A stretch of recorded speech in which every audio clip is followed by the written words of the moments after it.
당신이 찾던 무서운 이야기 고비의 TV.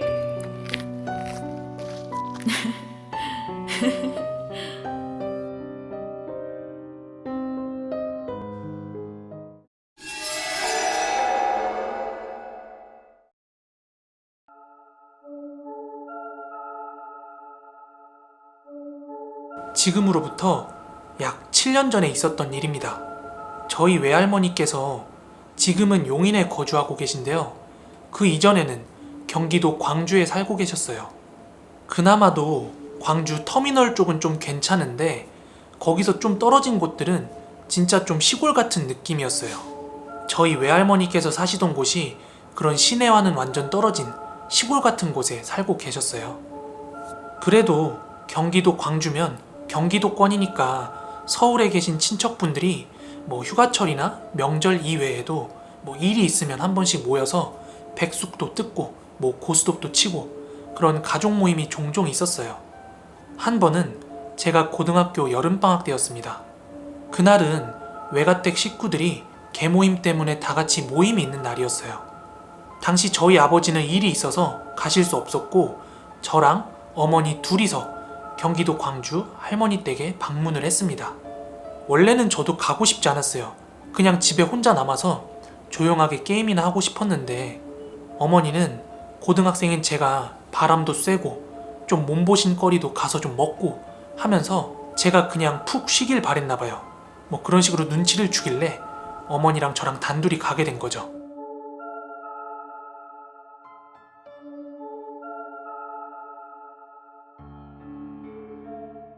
할머니 댁에 도착을 했을 때는 외삼촌 그리고 이모댁 식구들도 막 와 계셔가지고 막 북적북적했어요. 그 중에는 제가 유독 좋아하던 친척 동생도 있었습니다.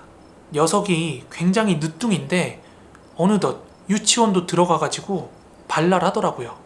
아무튼 외가댁 식구들 다 같이 모여서 고기도 구워 먹고 백숙도 뜯고 그렇게 진수성찬을 즐겼습니다. 저는 점심 식사를 마치고 소화도 좀 시킬 겸 그 6살짜리 친척 동생이랑 할머니 댁 주변을 산책을 하고 있었습니다. 그런데 원래 할머니 댁 놀러 가도 주변에 뭐가 없어서 많이 돌아다닐 일이 없었는데 그 꼬맹이가 이제 막 싱싱이 타고 다니니까 저랑 그 꼬맹이가 제법 멀리까지 걸어 나온 거예요. 그렇게 길을 따라서 좀 깊이 들어왔습니다. 거기가 시골이긴 했어도 바닥이 닦여 있었거든요. 완전 잘 발라진 시멘트 그런 건 아니었고 약간 울퉁불퉁한 그런 콘크리트 바닥이었는데요.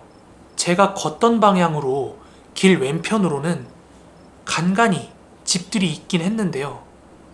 그때 제 두 눈을 사로잡았던 건 사람이 살 수 없어 보이는 거의 다 무너져가는 것 같은 그런 집이 한 채 보였어요.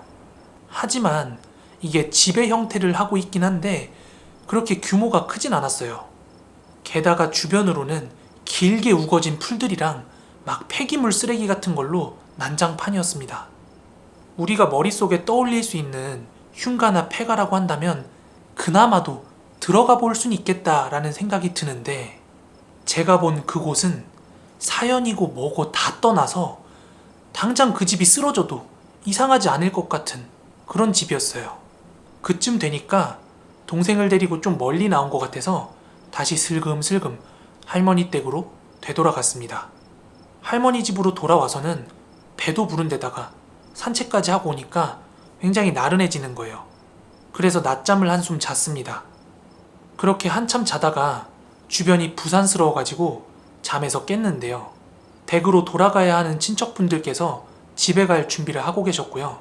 저한테 공부 열심히 하라고 용돈을 손에 쥐어주시고는 몇몇 친척분들께서는 집으로 돌아가셨습니다. 아쉽지만 그 귀여운 꼬맹이 친척 동생도 집으로 돌아갔습니다. 결국 큰외삼촌 댁이랑 저와 저희 어머니만 할머니 댁에서 하루를 묵게 됐어요. 그때 남아있던 사람 중에 큰외삼촌의 아들, 그러니까 갓 대학교에 입학한 저의 친척형도 한 명 남아 있었습니다. 그래서 저는 저녁 시간 동안 그 형이랑 입시 고민, 여자 고민, 그런 시시콜콜한 것에 대해서 이야기를 하다가 제가 오후에 보고 온 그 폐가에 대해서 이야기를 하게 됐습니다. 그런데 이 형이 밤중에 할 것도 없고 심심했는지 야, 거기 한번 구경 갔다 오자. 그래서 저는 형, 거기 졸라 살벌해. 하지만 형은 저한테 근처만 보고 오자고 막 꼬드기는 거예요. 그런데 저도 궁금은 했고 뭐 직접 들어갈 게 아니었기 때문에 조용히 할머니네 집 밖으로 나섰습니다.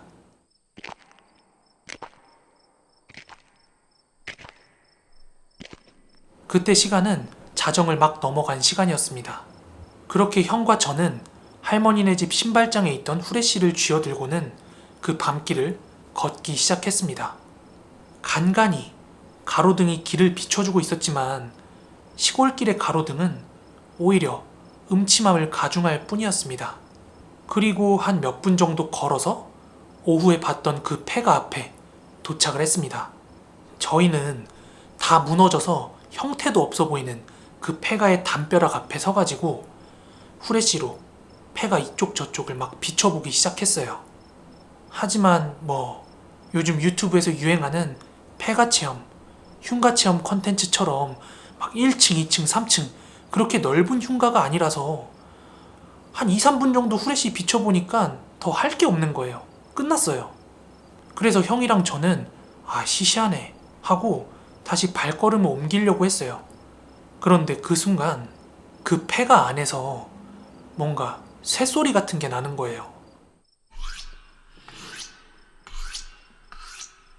저는 그냥 돌아가고 싶었는데 이 친척 형이 간땡이가 좀 크거든요. 저한테 잠깐 서 있어 보라고 하더니 본인이 후레쉬를 챙겨가지고는 그 폐가 입구 쪽으로 막 터벅터벅 걸어가는 거예요. 그렇게 친척 형이 터벅터벅 걸어가더니 폐가 입구 앞에 서서는 그 뚫린 문 안쪽으로 고개를 집어넣고 후레쉬를 비추는데요. 잠깐 동안 형이 뭔가를 관찰하는가 싶더니 순간 갑자기 씨발 이러면서 제 쪽으로 미친 듯이 막 달려오는 거예요.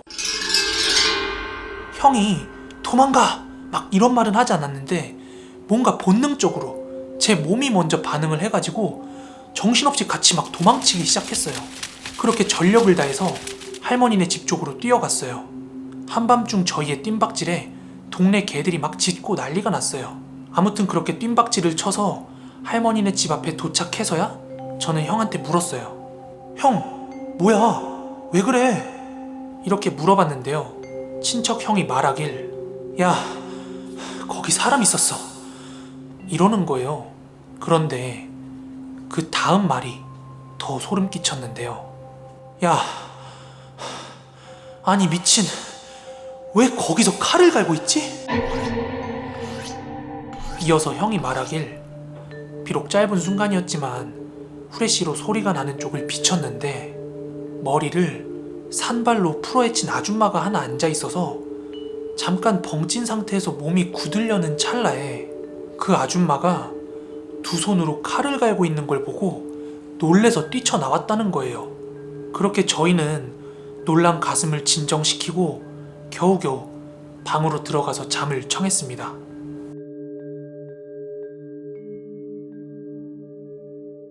그리고 다음 날이 밝았는데요. 할머니께서 저희한테 밤늦게 어디 다녀왔냐고 그렇게 물으시길래 그냥 바람 쐬고 왔다 그렇게 둘러댔습니다. 그리고 저희 가족들은 다 같이 할머니네서의 마지막 식사인 아침 겸 점심을 다 같이 마쳤습니다. 그 이후에 집에 돌아갈 때가 돼서 마당으로 다 같이 나와가지고 차에 반찬도 싣고 막 집에 갈 준비를 하고 있었어요. 당시 저희를 배웅하느라고 할머니도 마당에 나와 계셨거든요. 그렇게 부산스러웠던 와중에 친척 형이 할머니네 집 마당 바깥쪽을 손가락으로 가리키면서 할머니, 혹시 저 여자 누군지 아세요? 그래서 누가 왔나 싶어가지고 그쪽을 바라봤는데 아무것도 없는 거예요. 그런데 그때 진짜 소름 돋는 게 할머니께서 대답도 안 하시고는 집으로 들어가시더니 소금을 양손 두 주먹에 한 움큼씩 쥐어 들고 나와서는 막 친척 형한테 뿌리는 거예요. 저는 그 순간이 너무 무서웠고 가족들도 다 벙찐 거예요. 그 순간 그렇게 할머니께서 양손에 쥐어져 있던 소금을 다 뿌리고 나서는 이제 됐다 하시는 거예요. 그 일이 있고 나서 여차저차 각자 가족끼리 집으로 헤어지게 되었어요. 그 이후에 저도 친척 형도 괜한 짓거리 하고 다니지 말라면서 부모님한테 엄청 혼났습니다. 그런데 저는 지금도 그 형이랑 이야기하면서 아직까지 소름 돋는 게 있는데요. 친척 형은 그 폐가 안에 사람이 있다고 얘기를 했지만 집에 돌아오면서 생각해보니까 친척 형이 봤던 건 사람이 아니라 홀령이었던 것 같습니다.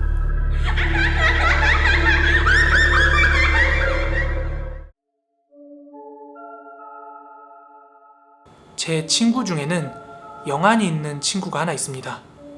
영안이라고 하면 영혼을 보는 눈, 저야 친구한테 귀신을 보는 놈이라고 하는데요. 이 친구가 처음 귀신을 보기 시작한 건 초등학교 저학년 때라고 합니다. 처음에는 자기가 보고 있는 게 너무 무서워서 다른 사람들한테 이야기를 해도 뭐가 보이냐, 그런 게 어딨냐, 이런 식으로 계속 반응이 오니까 이게 지금 나한테만 보이는구나 하고 생각이 들었대요. 그렇게 어릴 때는 자기 눈에 보이는 그 귀신들의 형상이 너무 무서웠대요. 하지만 나이가 들어가면서 점차 적응이 되었다고 합니다. 그런데 이 친구는 사이가 아주 깊은 관계가 아니면 자기가 가진 능력, 그리고 자기가 보고 있는 것에 대해서 그 누구한테도 이야기를 하지 않았어요. 왜냐면 어릴 때부터 무슨 정신이상자 취급이라든지 아니면 거짓말쟁이 취급을 받기 일쑤였기 때문에 굳이 남들한테 말해봤자 본인한테 좋게 돌아오는 게 없다는 걸 알기 때문에 정말 그런 말을 사람들한테 하는 걸 저도 본 적이 없어요. 그러면 도대체 저는 어떻게 이 친구에 대해 알고 있느냐 이렇게 궁금해 하실 수도 있는데요. 저는 이 친구랑 초등학교 저학년 때부터 같이 지낸 굉장히 오래된 친구예요. 남들이 다 바보 취급하고 거짓말쟁이 취급할 때 저만큼은 믿어줬거든요. 그렇게 저를 포함해서 이 친구가 영안이 있다는 사실을 아는 친구는 정말 손에 꼽아요. 심지어 이 친구는 가족들한테도 그 얘기를 잘 안 해요. 왜냐하면 얘가 어릴 때 귀신을 보고 너무 무서워서 벌벌 떨고 부모님한테 말도 해봤는데 오히려 부모님께서는 얘를 정신과에 데려가서 상담치료 맡기고 막 이러다 보니까 얘가 자라면서는 부모님한테 그런 사실을 전혀 말하지 않고 부모님도 얘 상태가 그냥 어릴 때보다 좋아졌다라고만 생각을 하고 있는 거예요. 아무튼 오랜 기간 얘랑 친구로 지내오면서 저도 귀신에 대한 걸 여러 가지 이 친구한테 물어봤었거든요. 가령 예를 들면 너가 보는 귀신의 모습들은 어때? 이런 거죠. 친구가 표현했던 귀신의 모습은 다양합니다. 정말 평범한 사람처럼 군중 속에 섞여 있는 귀신도 있다고 했고요. 잘 알려진 대로 죽을 때 모습 그대로인 귀신도 있다고 하고 특정 행동을 반복하고 있는 그런 귀신들도 있대요. 그런데 의사 선생님들께서도 해부학 실습을 거듭하고 여러 수술을 계속하면서 일반인들은 끔찍하다고 느낄 만한 것도 나중 되면 직업적으로 익숙해지잖아요. 이 친구도 그런 것들을 워낙 많이 보다 보니까 그냥 그러려니 한대요. 아무튼 서론이 길었는데요. 지금부터는 이 친구가 얘기해줬던 자기가 봤던 귀신 중에 가장 소름 돋는 귀신에 대해서 이야기를 하려고 합니다. 친구의 아버지는 동네에서 철물점을 꽤 오래 운영을 하셨어요. 친구는 중고등학교 때부터 아버지를 따라다니면서 좀 봐온 게 있어가지고 대학교 때 방학 시즌이 되면 어디서 배관술이라든지 변기 막혔다고 전화 오면 이 친구가 직접 다마스를 끌고 가서 배관도 수리하고 변기나 하수구 같은 걸 뚫어주면서 알바비를 벌곤 했어요. 당시에 철물점 근처로 원룸이라든지 상가 같은 게 워낙 많았기 때문에 방학 시즌 되면은 이런 건수가 꽤 많았다고 합니다. 그런데 하루는 한 원룸 건물에서 변기가 막혔다고 변기 좀 뚫어달라고 그렇게 전화가 왔대요. 그래서 전화로 주소를 받아줬고 의뢰를 받은 현장으로 건너갔대요. 그렇게 주소지로 찾아가서 벨을 눌렀대요. 그리고 잠깐 있다가 철컥하고 문이 열리면서 한 남성분이 나오는데 그 순간 친구가 너무 놀랬다고 합니다. 왜냐면 한눈에 봐도 악과 분노로 가득 찬 한 여자 귀신이 그 남자의 옆통수에 바짝 달라붙어가지고 그 남자를 쳐다보고 있더랍니다. 하지만 이 친구도 영안이기 때문에 여기저기서 튀어나오는 그런 귀신들을 얼마나 많이 봤겠어요. 그런데 이 정도로 악에 바친 홀령은 처음 봤던지라 얘가 몹시 당황한 채로 일단은 그 원룸 안으로 들어갔다고 합니다. 어쨌든 일은 일이니까 이 친구는 변기 상태를 확인하고 다마스에서 이제 장비 같은 걸 가져와서 열심히 변기를 뚫었대요. 이 친구가 변기를 뚫는 와중에도 그 남성분께서 화장실 밖에서 기다리고 있었는데 그동안에도 그 여자 귀신은 떨어질 새가 없이 그 남자를 너무나 악에 바친 채 쳐다보고 있었대요. 그런 여자 귀신의 모습과는 굉장히 상반되게 그 남자분께서는 너무나 친절하게 변기 뚫어줘서 너무 고맙다고 주스 같은 것도 따라서 가져다 주고 그랬대요. 제 친구는 사연은 모르지만 그 공간에 있는 게 너무 소름이 돋아서 빨리 다음 장소 또 가봐야 된다 그러면서 허겁지겁 그 원룸을 나섰다고 합니다. 그리고 나서 한 일주일 정도 시간이 지났을까요? 저희 동네에 굉장히 시끌시끌한 일이 발생하는데요. 한 남성이 뺑소니를 치고 그 시신을 유기한 혐의로 연행이 되었다고 합니다.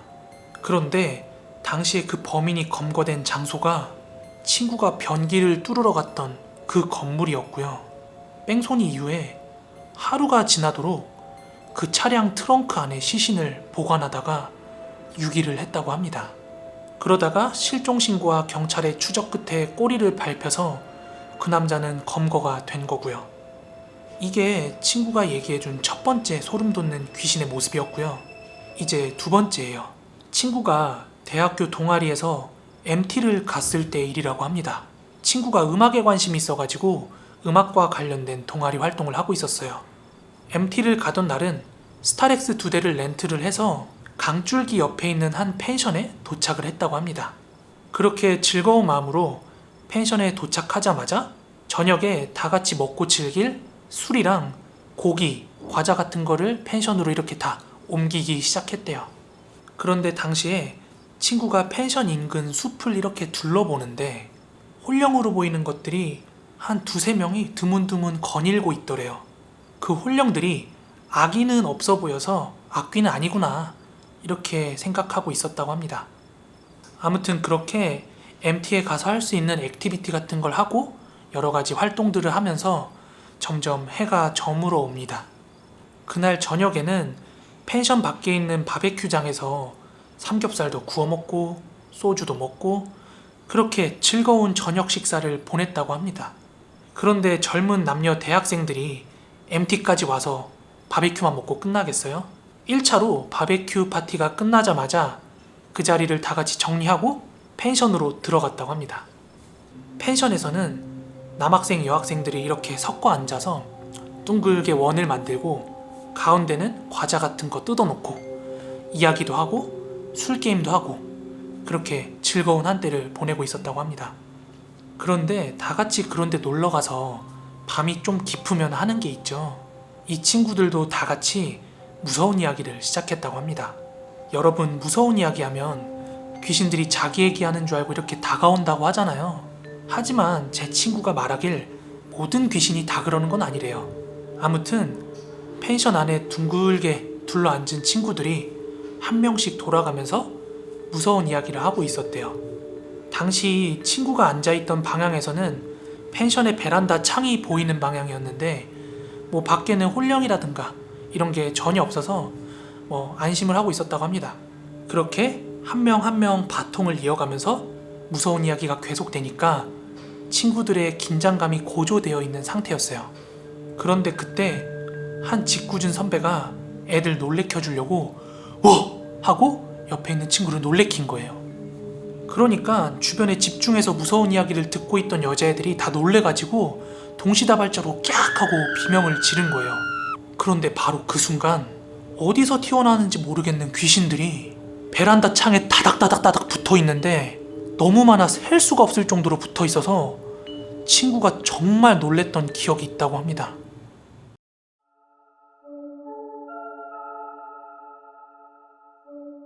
이 일은 용인에 있는 한 관리형 저수지에서 겪었던 일입니다. 관리형 저수지라는 건 아무나 가서 낚시를 할 수 있는 게 아니라 그 낚시터 관리인한테 가서 입어료를 내야만 낚시를 할 수 있는 그런 저수지예요. 그래서 그 저수지에는 사장님 내지는 관리인이 항상 상주를 하고 있고 좌대 같은 것도 설치가 되어 있는 저수지들이 있어요. 아무튼 저는 이 용인에 있던 저수지 연안 좌대에서 밤낚시를 하고 있었습니다.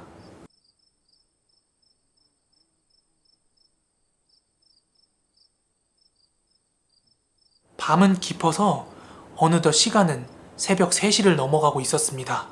저는 볼일을 보기 위해서 잠깐 자리에서 일어나서 화장실로 가는 중이었어요.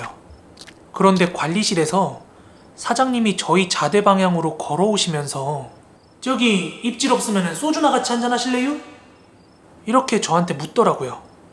그런데 본인이 저한테 물어놓고서 제가 채 대답을 하기 전에 갑자기 뒤돌아서 사무실 방향으로 돌아가시는 거예요. 뭐야, 뭐 저런 사람이 다 있어. 이렇게 생각을 하고 있다가 습관적으로 물가 쪽을 바라봤거든요. 그리고 그때 저는 제 두 눈을 의심할 수밖에 없었습니다. 왜냐면 그 밤중에 한 여자가 저수지 물속에서 스멀스멀 기어 올라오고 있는 거예요. 그 순간 너무 놀라서 버릇처럼 입에서 욕이 튀어나왔거든요. 그와 동시에 그 여자의 고개가 제 쪽으로 스르르 도는 거예요. 그때 저는 너무 겁을 먹어서 화장실 가던 것도 잊고 다시 좌대로 들어가서 문 잠그고 아침까지 잠만 잤습니다. 그리고 다음날 아침 해가 밝았는데요. 사장님께서 저희 좌대 쪽으로 오시더니 새벽에 소주 한잔 하려다 죽는 줄 알았다면서 새벽에 겪었던 이야기를 말씀해 주시는 거예요. 사장님께서 저한테 소주 한잔 하자고 다가오시는 길에 그 물가에서 귀신이 올라오는 걸 보고 아는 체 하면 안 될 것 같아서 그대로 발길을 돌려서 관리실로 돌아가신 거라고 하시더라고요. 그래서 저도 사장님 돌아가시고 나서 그 존재를 봤다 그렇게 말씀드렸고 서로가 같은 걸 봤다는 사실에 정말 소름이 끼칠 수밖에 없었거든요. 그래서 그날은 낚시를 하지 않고 아침에 라면을 하나 끓여 먹고 철수를 했습니다.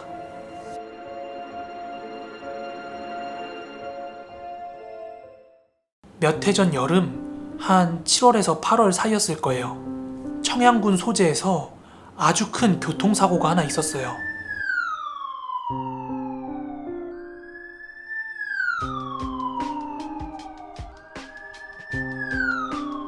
소나타 한 대랑 학원버스가 충돌을 해서 아이들 대여섯 명이 사망하는 사고가 있었습니다. 그 사고는 전국 뉴스를 탈 만큼 좀 큰 사고였어서 저도 아직까지 기억을 하고 있거든요. 그런데 그 사고 지점 바로 아래에 안부동지라는 아담한 소류지가 하나 있는데요. 저는 그 안부동지에서 아무 생각 없이 혼자 독조를 즐기고 있었는데요. 한 새벽 한두 시쯤이었을 거예요. 제가 낚시를 하고 있는 소류지 저편에서 아이들이 뛰놀면서 웃는 소리가 막 들려오는 거예요.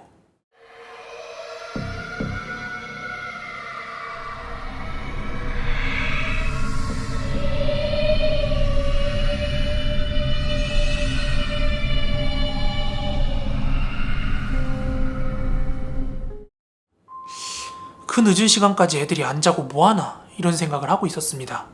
그렇게 별 생각 없이 초리대 끝을 바라보면서 낚시에 집중을 하고 있었는데요. 문득 무슨 생각 하나가 뇌리를 스치더라고요. 아 맞다. 여기 위에서 사고 났었는데?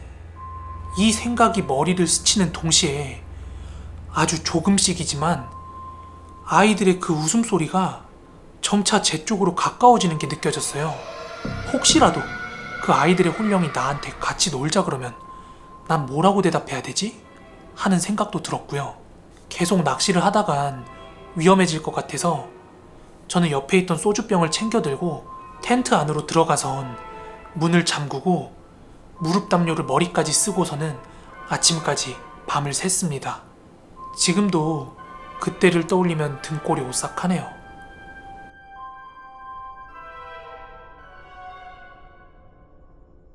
저희 처갓집이 청송인데요.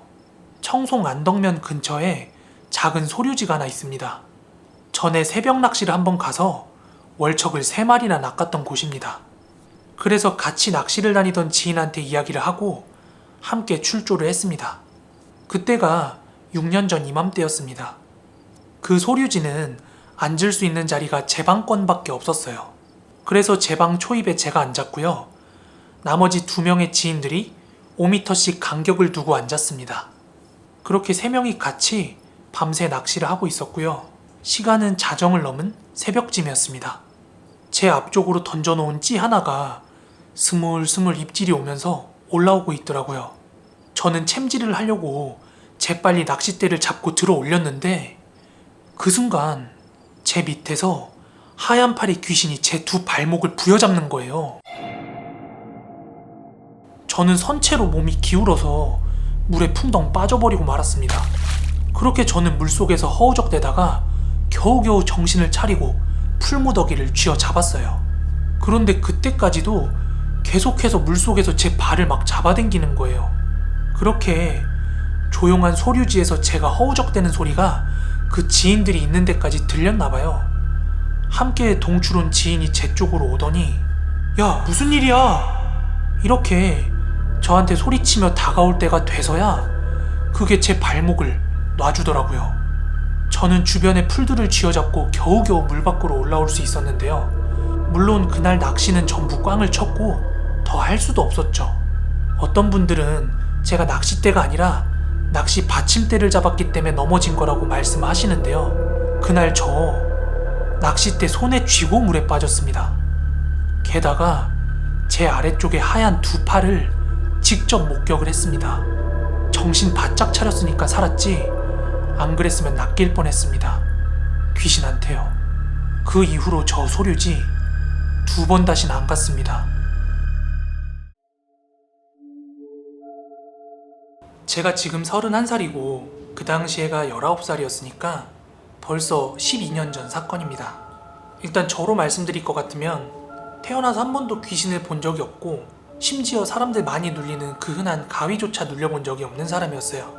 제가 고등학교 때인 12년 전 그 무렵에는 서울 월곡동에 있는 한 아파트에 살고 있었어요.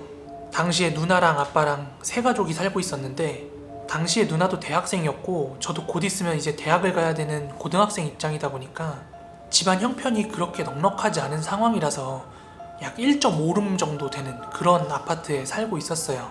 되게 옛날 복도식 아파트였는데요. 거실에 방 하나밖에 안 딸려있는 그런 작은 집이었습니다.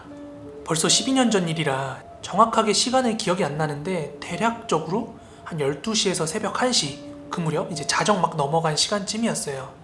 그날은 이제 누나는 친구네 집에서 자고 온다고 했던 날이었고 아버지께서도 회식이 있다고 하셔가지고 미리 늦게 온다고 저한테 얘기를 해놨던 상황이었어요. 그래서 당시에 집에 저 혼자밖에 없었거든요. 그렇게 집에서 혼자 TV를 보고 있다가 그 늦은 시간까지 집에 아무도 없는 게 흔치 않은 기회잖아요. 지금은 철없이 왜 그랬나 싶은데 당시에 제가 담배를 폈어요. 그래서 마침 집에 아무도 없었겠다 이제 숨겨놨던 담배 하나를 꺼내가지고 담배를 피려고 베란다로 나갔습니다. 그런데 괜히 조금이라도 담배 냄새가 거실이나 방에 남으면 꼬투리를 잡힐 것 같아가지고 베란다와 거실 사이에 있는 문은 닫고 이제 베란다로 나가서 베란다 창문을 열고 난간에 걸터가지고 이제 담배를 피기 시작했어요. 그리고 그 당시에 베란다에서 정면으로 아래를 내려다보면은 아파트 단지 내에 있는 놀이터가 하나 보였거든요. 그런데 아무래도 베란다에서 담배를 피고 있는데 뭐 아파트 단지 쪽으로 누나라든지 아빠가 오면은 당연히 우리 집인 거 아니까 걸릴 거 아니에요. 그래서 놀이터를 중심으로 그 아파트 주변을 이렇게 훑으면서 오가는 사람이 있는지 없는지 살피면서 담배를 피고 있었는데요. 하지만 뭐 늦은 시간이라 그런지 놀이터에도 뭐 사람 코빼기도 안 보였고 근처에도 뭐 돌아다니는 사람이 전혀 안 보였습니다. 근데 지금도 제가 명확하게 말씀드릴 수 있는 거는 당시에 정말 아무도 사람이 없었어요. 그렇게 담배를 다 태우고 쟤를 땅땅 털고 다시 한번 놀이터 쪽을 내려다봤거든요. 그런데 분명히 조금 전까지는 사람이 아무도 없던 그 놀이터에 가로등도 그 안에 하나밖에 없어서 굉장히 어두웠는데 그런데요, 웬 여자 하나가 그네에 올라타서는 앞뒤로 왔다 갔다 하고 있는 거예요. 담배를 피면서는 아무도 없는 걸 알고 있었는데 여자가 그렇게 그네를 타고 있으니까 저 여자 언제 왔지? 이렇게 신기해하고 있는데 갑자기 그 여자가 그네를 타다 말고 제 쪽을 올려다보는 거예요. 그런데 저도 그 여자를 주시를 하고 있었기 때문에 그 여자의 시선이 나랑 마주치고 있다는 거를 대번에 알 수 있었어요. 그리고 베란다 주변으로 이제 위아래를 훑었는데 베란다에 불 켜져 있는 집이랑 나와 있는 집은 저 하나뿐이었거든요. 그런데 뭔가 수상쩍은 느낌도 있었지만 저도 한 번 더 그 여자를 빤히 보게 되더라고요. 하지만 그 여자의 시선은 계속 저한테 꽂혀 있고 그네가 이렇게 멈춰가고 있는데도 불구하고 계속 저를 쳐다보고 있는 거예요. 지금 이 순간까지는 제가 여러분들한테 무섭게 말씀을 드리고 있는데 당시에 저는 그 여자랑 약간 기싸움 같은 걸 하고 있었어요. 네가 지금 나한테 눈싸움 하자는 거야? 그래, 한번 누가 이기나 해보자 하고 그 여자를 계속 저는 쳐다보고 있었어요. 그런데 여러분들 아시잖아요. 길 가다가 모르는 사람이랑 5초 내지는 10초만 눈 마주치고 있어도 썸 아니면 싸움이 되잖아요. 마음에 들어서 쳐다봤던가 아니면 시비가 붙던가. 그런데 그 여자랑 거의 한 1분 정도는 눈을 마주치고 있었던 것 같아요. 그렇게 체감상 한 1분 정도가 지났을 무렵에 갑자기 그 여자가 그네에서 벌떡 일어나는 거예요. 그때까지도 시선은 저한테 이렇게 머물러 있었는데 그렇게 시선을 고정한 채로 아파트 현관 쪽으로 이렇게 걸어오는 거예요. 절 보면서. 어두워서 그 여자의 눈이 정확하게 보인 건 아니지만 분명히 이제 고개를 들고 있었기 때문에 저한테 시선이 꽂혀 있는 게 분명했고요. 그렇게 천천히 걸어오더니 아파트 1층 벽에 딱 붙어가지고는 저를 그대로 위로 이렇게 쳐다보고 있는 거예요. 당시에 저도 아파트 베란다 아래로 이렇게 그 여자를 내려다보고 있었어요. 그 여자는 올려다보고 저는 내려다보고 있는 상황이었죠. 진짜 그때부터 갑자기 미친 듯이 소름이 몰려오는 거예요. 지금 내가 보고 있는 게 사람인지 귀신인지가 중요한 게 아니라 한밤중에 어떤 여자가 그러고 있어요. 그런데 제가 바라본, 제가 인지한 그 여자의 형태는 우리가 소위 말하는 그런 귀신의 형태가 아니라 긴 생머리에 그냥 평범하게 옷을 입은 그런 여자였어요. 아마 그랬기 때문에 더 소름이 돋았을지도 모릅니다. 아무튼 그렇게 격하게 소름이 올라와서 에이씨 하면서 그냥 베란다 창문을 닫고 거실로 들어왔어요. 그렇게 막 거실로 들어와가지고 TV 앞에 앉는 순간 띵동 하고 초인종이 울리는 거예요. 그 순간 미친 듯이 소름이 한번 다시 찾아오더라고요. 왜냐면 우리 가족들은 다 열쇠를 가지고 다녀서 초인종을 안 써요. 그런데 그 늦은 시간에 누가 초인종을 누르겠어요. 그리고 당시 저희 집은 6층이었거든요. 제가 베란다 문을 닫고 엉덩이를 붙이기까지 채 몇십 초의 시간이 지나지 않았는데 정말로 마음속으로는 그 여자가 아니길 바랬는데 문득 그 여자일 거라는 생각이 엄습하는 거예요, 저한테. 그래서 초인종이 울렸는데도 불구하고 누구세요 하고 말을 못 꺼내겠는 거예요. 그래서 너무 무서운데 누군지 확인은 해야 되니까 발자국 소리도 안 나게 아주 조심히 현관 쪽으로 걸어갔어요. 요즘은 인터폰 화면으로 밖에를 다 볼 수 있는데 그 당시에는 이제 문에 조그만 구멍이 있었거든요. 그 구멍 틈 사이로 밖을 이렇게 내다봤어요. 그런데 아무도 없더라고요. 아니, 아무것도 안 보였어요. 당시 저희 아파트가 복도식 아파트였고 해당 층의 중간에는 엘리베이터가 2대가 있었어요. 그리고 그 엘리베이터 사이로 전자 센서 등이 하나 있었고 세대로 들어가는 쪽에 센서 등이 하나 더 있었어요. 그래서 누군가가 그 앞을 지나갔으면은 센서 등이 켜져 있어야 되는데 어두컴컴하게 아무것도 안 보이더라고요. 그렇게 아무것도 없는 걸 확인하고 거실로 돌아가려고 이렇게 몸을 돌리는 와중에 문을 노크하는 소리가 나는 거예요. 그 소리 듣자마자 미친 듯이 소름이 돋아가지고 거실로 막 뛰어갔어요. 그리고 현관문이 보이지 않는 벽 뒤로 살짝 숨어가지고 웅크리고 있었어요. 그리고 집안에서 인기척을 감추려고 TV도 끄고 숨죽이고 있었거든요. 그런데요, 그 와중에 노크 소리가 일정하게 계속 2번씩 똑똑 똑똑 똑똑 하면서 들려옵니다. 그렇게 한 6, 7번 정도 노크 소리가 반복되더니 잠잠해지더라고요. 그때 밖에 있던 사람은 누구였을까 오만 가지 생각을 다 했거든요. 그런데 뭐 아무리 생각해도 손님은 아니었을 거고 관리사무소 직원분도 아니었을 거고 그렇다고 가족은 더더욱이 아니었을 거고요. 그렇게 마음을 진정해가고 있는 와중에 갑자기 드르륵 하고 창문 열리는 소리가 나는 거예요. 복도식 아파트라서 복도에서 저희 현관을 봤을 때 오른쪽에 창문이 하나 더 있어요. 그게 거실에 붙어있는 다른 방 안에 있는 창문이거든요. 물론 창문에 방범창은 있긴 했지만 창문이 드르륵 열리는 소리가 나니까 와, 진짜 다 컸다고 생각했는데 눈물이 주르륵 나더라고요. 그렇게 제가 웅크리고 있는 방향에서 그 방 쪽을 봤는데 문이 살짝 열려 있었어요. 그런데 너무 무서워서 그 안에 들어가서 창문을 어떻게 확인할 방법이 없었어요, 제가. 그런데 그 와중에도 계속 창문을 열었다 닫았다는 소리가 막 나는 거예요. 그렇게 그 소리도 한참 나더니 잠깐 있다가 또 조용해지더라고요. 그런데 그 방 안쪽에서 하도 열었다 닫았다 하는 소리가 계속 나다 보니까 제가 안쪽에 창문이 열려 있는지 닫혀 있는지 몰랐거든요. 그래서 무서운 걸 좀 떨쳐버리려고 당시 TV에서 무한도전 같은 이제 예능 프로그램이 하고 있었거든요. 그렇게 TV 볼륨을 잔뜩 키워놓고 그 방 쪽으로 향했어요. 그런데 아까 말씀드렸다시피 방문이 살짝 열려 있었거든요. 그래서 몸은 들어가지 않은 채로 손만 슬쩍 밀어 넣어서 방 안에 있는 불을 켰어요. 그리고 나서 문틈 사이로 살짝 고개를 내밀어서 창문을 봤는데 다행히 창문이 닫혀 있더라고요. 그렇게 닫혀 있는 창문을 확인하고 온몸에 힘이 쭉 빠지려는 찰나에 갑자기 드르륵 하고 창문이 열리더니 아까 놀이터에서 봤던 그 여자가 창밖에서 미친 듯이 웃고 있는 거예요. 죽은데 얘기하니까 막 닭살이 돋는데 그렇게 미소 짓는 얼굴로 창밖에서 저를 계속 뚫어져라 쳐다보는데 눈 마주치자마자 그대로 비명 지르면서 주저앉았습니다. 그렇게 눈을 감고 비명을 한바탕 질렀는데 다시 창문을 보니까 그 여자가 없어져 있더라고요. 창문은 그대로 열려 있고요. 그렇게 너무 무서우니까 아예 몸을 움직이기가 싫더라고요. 뭔가 내가 바라보는 시선마다 귀신이 서 있다든지 뭐가 막 있을까봐. 그렇게 쭈그리고 있다가 잠이 들었어요. 자고 일어나니까 아빠랑 누나까지 다 집에 와 있었고 그렇게 어제 있었던 일을 아버지랑 누나한테 말씀을 드렸는데 요즘 세상에 귀신이 어딨냐고 아예 믿질 않더라고요. 이 사건을 마지막으로 그 여자를 다시 본다던가 다시 귀신을 본다던가 하는 일은 없었습니다. 그렇지만 제가 다른 데로 이사를 가기 전까지 늦은 시간에 그 놀이터 근처를 지난다든지 아파트 복도를 지나다닐 때면 괜히 그때 그 여자의 얼굴이 생각나고 굉장히 무섭더라고요. 그런데 더 무서운 게 뭔지 아세요?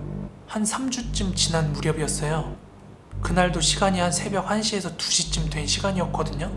그런데 저희 집 복도 끝에 있는 호수에서 정막을 깨는 비명소리가 깍 하고 들려옵니다. 그 사람도 저랑 똑같은 걸 본 걸까요?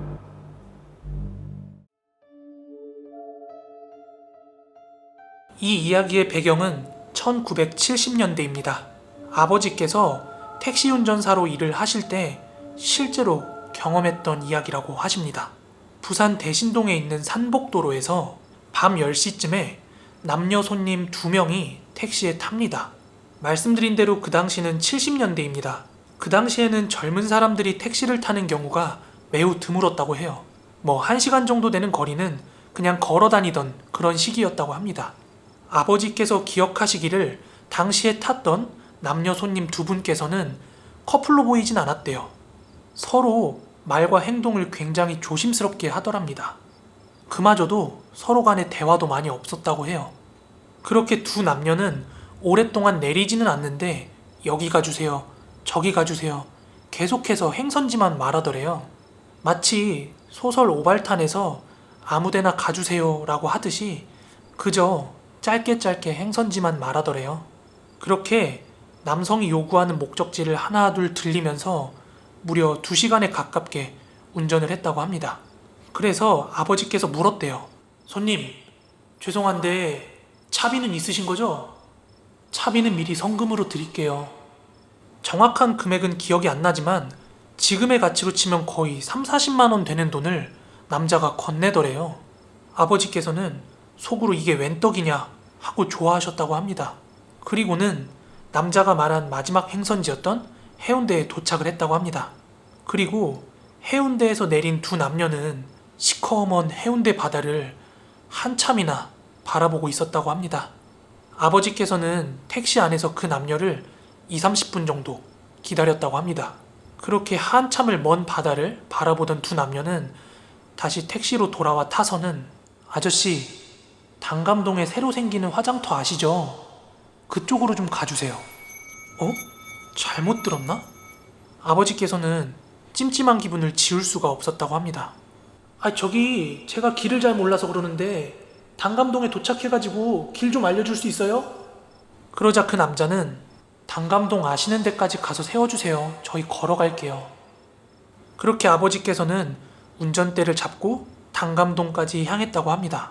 그렇게 어두운 밤길을 한참 운전을 해서 가고 있는데 뒷좌석에 타고 있던 그 남자가 입을 열더래요. 아저씨, 저희가요, 곧 죽어요. 에이, 젊은 양반들이 할 농담 있고 안 할 농담 있지? 이 밤중에 무슨 농담이요 그게. 그런데 그때 옆에서 말없이 앉아있던 여자가 흐느껴서 막 펑펑 울기 시작하더래요. 그런데 이어서 그 남자가 말하기를, 저희 돈 받고 죽으러 가는 거예요. 그래서 죽기 전에 보고 싶은 곳 다 보고 가려고 택시 탄 거예요. 어허, 이 양반 참. 돈 돌려드릴 테니까 내리실래요? 아니에요. 됐어요. 말 안 할게요. 단감동 근처 가면 세워주세요. 그렇게 아버지께서는 목적지인 단감동에 도착했고 두 남녀는 내렸다고 합니다. 그 뒤로 아버지께서는 이 일을 잊고 지내셨다고 합니다. 그렇게 몇 년이 지났을까요? 택시기사분들께서는 워낙 많이 왔다 갔다 하고 여러 사람들을 만나다 보니까 이런 얘기 저런 얘기 많이 듣잖아요. 그러던 중에 아버지께서 단감동 화장터에 대한 한 소문을 듣게 됩니다. 단감동 화장터가 본격적으로 가동을 하기 전에 살아있는 남녀 2명을 액된 바지로 화장을 했다는 소문을 듣게 됩니다. 산 사람을 화장을 한다고? 그때 문득 아버지의 머릿속을 스치는 것이 있었습니다. 아저씨, 저희가요, 곧 죽어요.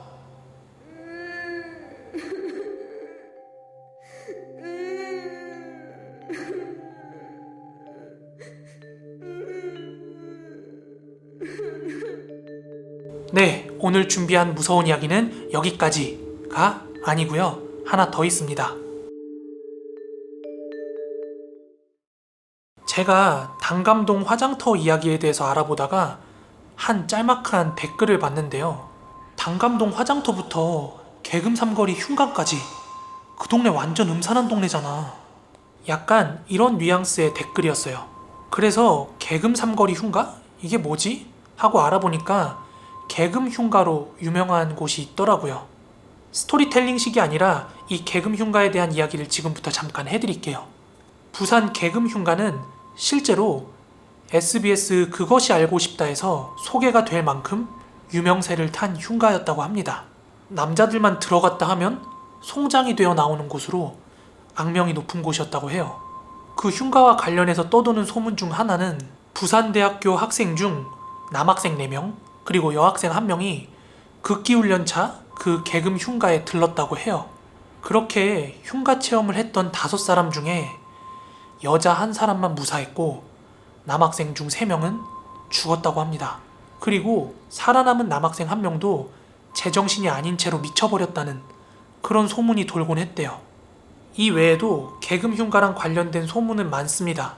실제로 이 흉가에서 살아나온 사람이 남자 무당 1명뿐이라던가 이 흉가에서 하룻밤을 묵고 나오는 사람한테는 보상을 하겠다는 그런 현상금까지 붙었다고 해요. 그런데 이 현상금에 대한 이야기가 재밌습니다. 그 흉가에 현상금이 걸리자 동네 번영의 조폭들이 돈에 혹했다고 합니다. 그래서 그 조폭들은 굉장히 호기롭게 맥주 한 짝을 사서는 안에서 하루 종일 고스톱을 치고 나오겠다 하고 그 흉가로 들어갔대요. 그렇지만 그 흉가에 들어간 지 1시간도 못 돼서 다들 도망 나왔다고 합니다. 들리는 이야기로는 조폭들이 고스톱을 치려고 촛불을 켜놨는데 촛불이 저절로 꺼지면서 화투판이 하늘로 치솟았다. 뭐 이런 이야기가 들려오더라고요. 게다가 이거는 사실로 확인된 내용인데요. 이 흉가를 철거하기 위해서 여러 번 시도를 했지만 매번 크고 작은 사건들이 있었고 마지막에는 포크레인 기사가 실제로 사망하는 사건까지 있었다고 합니다. 이건 부산 신문에 기사까지 났던 사실이에요. 그렇게 개금 흉가를 철거하기 위한 공사가 계속 거듭해서 실패를 하던 중에 부산시에서 직접 재를 올리는 등의 푸닥거리를 하고 난 뒤에야 철거가 완료되었다고 합니다. 지금 그 개금 흉가는 철거가 돼서 찾을 수가 없고 그 흉가와 관련된 여러 가지 기록이라든지 소문만 무성한 상태입니다. 저는 경남 밀양에 살고 있습니다. 혹시 밀양 사시는 분들 계신가요? 혹시 단장면 표충사 얼음골이라고 아세요? 어렸을 적에는 그 근처에 살다가 지금은 시내로 이사를 나와서 살고 있습니다. 이 이야기는 제 불알친구 이모군의 삼촌이 실제로 겪었던 이야기입니다. 밀양 시내에서 표충사를 가려면 국도를 타고 약 20분 정도 들어와야만 했습니다. 여름이 되면 타 지역에서 표충사로 많이들 놀러 오시더라고요. 그런데 이 표충사로 들어오다 보면 태룡리를 지나서 아불리로 넘어가는 산 중턱에 코너가 하나 있어요. 외부에서 놀러 오시는 분들은 그 길을 절대 모를 테지만 단장면 사람들만 아는 그 길은 예로부터 무서운 길이라고 잘 알려져 있었어요. 그곳에는 마을을 지킨다는 아주 큰 나무 한 그루도 있었는데요. 최근에 그쪽으로 길을 냈지만 그 나무만큼은 살려두고 길을 냈습니다. 동네 어르신들께 여쭤보면 그 길이 지금과 달리 비포장 도로였을 때부터 학생들이나 밤늦게 귀가하는 사람들이 유독 그 길에서 무언가에 쫓기듯 도망갔던 경험들이 있었다고 합니다. 그만큼 예로부터 귀신 목격이 잦았던 곳이라고 해요.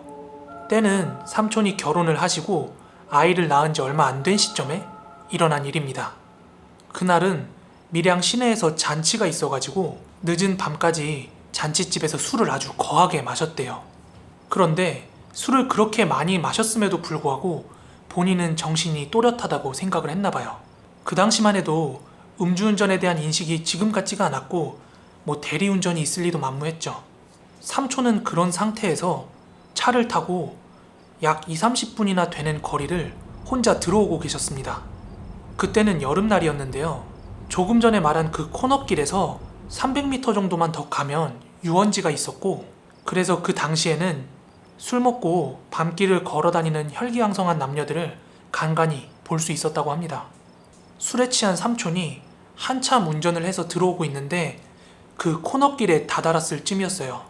저 멀리 앞쪽에서 웬 여자 2명이 그 어두운 밤길을 걷고 있더래요.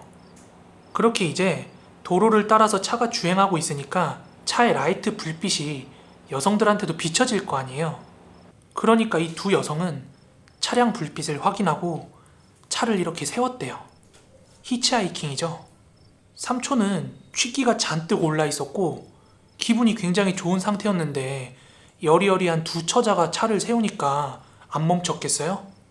생각할 것도 없이 차를 세우고 그 2 여성을 태웠다고 합니다. 여자 하나는 삼촌 옆으로 보조석에 탔고요. 나머지 여자 하나는 뒷좌석의 가운데 자리에 타 있었다고 합니다. 2 여성이 탑승을 하자마자 삼촌은 차를 출발시켰는데요. 운전을 하면서 그 여성 2분을 곁눈질로 힐끗힐끗 봤는데 그렇게 이쁠 수가 없었대요. 삼촌은 집으로 바로 들어가야 함에도 불구하고 그 처자들이랑 조금이라도 더 노닥거려 보려고 집까지 데려다 줄 생각을 하면서 운전을 하고 있었대요. 저기 어디서 오셨어요? 어디까지 가시는 길입니까? 저는 집이 요 근처인데 밀양 진짜 놀기 좋지요. 운전을 하면서 그 코너에 다다르기까지 짧은 시간 동안 삼촌이 이렇게 말을 걸었는데도 불구하고 이 여성분들은 전혀 대답을 안 하더래요. 이어 머쓱해진 삼촌은 음악이라도 좀 틀어드릴까요? 그렇게 삼촌이 오디오 버튼에 손을 갖다 대려고 할 때 코너를 지나고 있었는데요. 그 순간 조수석에 앉아있던 여자가 손바닥으로 삼촌의 턱을 강하게 후려치더래요. 생각해보세요. 엔간해서 여자가 손바닥으로 남자 뺨을 친다고 핸들이 돌아갈 정도로 밀려날까요? 삼촌은 그 여자한테 맞자마자 핸들이 꺾여서 거의 20-30m가 되는 낭떠러지로 전복 사고를 당했습니다. 그렇게 삼촌은 정신을 잃었고 얼마나 지났는지 모르겠지만 삼촌은 정신이 돌아왔고 차는 뒤집혀 있었다고 합니다. 그리고 전복되어 있는 차가 언제 폭발할지 모르기 때문에 삼촌은 얼른 빠져나가야겠다는 생각 때문에 차량 문을 열고 탈출을 시도하는데 몸이 너무 무거운 게 움직이지 않더랍니다. 다급해진 삼촌은 차량 안을 둘러봤는데 아까 태웠던 그 2명의 여자가 얼굴은 피떡이 된 채로 여자 하나는 삼촌의 다리를 강하게 붙들고 있었고 다른 하나는 팔로 삼촌의 목을 휘감고 못 나가게 막고 있었다는 겁니다. 삼촌은 그제서야 그것들이 사람이 아니구나 라는 생각이 퍼뜩 들었대요. 그래서 젖먹던 힘까지 내서 발버둥을 치면서 그 현장을 벗어나려고 했는데 그 여자들이 사고가 났음에도 불구하고 원체 힘이 그렇게 세더래요. 아이고, 얼마 전에 태어난 우리 아들 얼굴 한 번만 보고 죽읍시다. 우리 와이프 얼굴도 봐야 하지 않겠소? 이러면서 그 여자들한테 빌기도 하고 막 발버둥을 쳤대요. 그러던 중에 그것들의 힘이 느슨해지는 걸 느끼고 차에서 빠져나왔습니다. 하지만 언제 그 여자들이 다시 쫓아올지 모르기 때문에 삼촌은 뒤도 안 돌아보고 집이 있는 방향으로 미친 듯이 뛰기 시작했대요.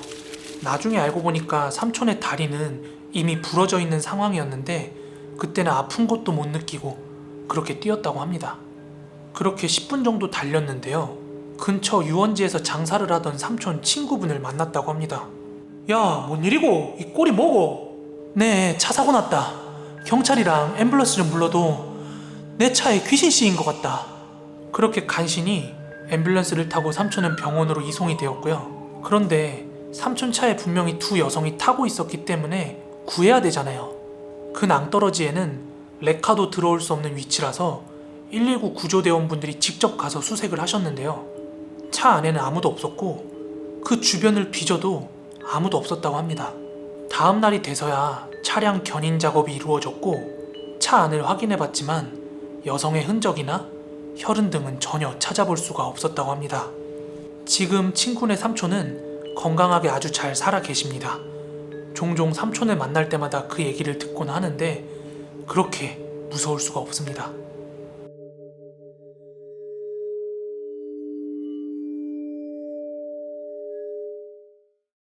자, 2번째 이야기는 코비에 제가 직접 공수한 이야기입니다. 제가 고등학교 시절에 여름에 비 오던 날 선생님께서 해주신 얘기예요. 요즘 밖에 비가 자주 와서 들었던 얘기를 막 리마인드를 하다가 문득 떠오른 이야기입니다. 그럼 선생님의 시점에서 1인칭으로 들려드리도록 할게요. 저는 학생들에게 바른 생활을 가르치는 선생님이라는 직업이랑 어울리지 않게 학창시절에는 굉장히 공부랑 거리가 멀었습니다. 고등학교 때는 고고장, 요즘 말로 나이트라고 하죠.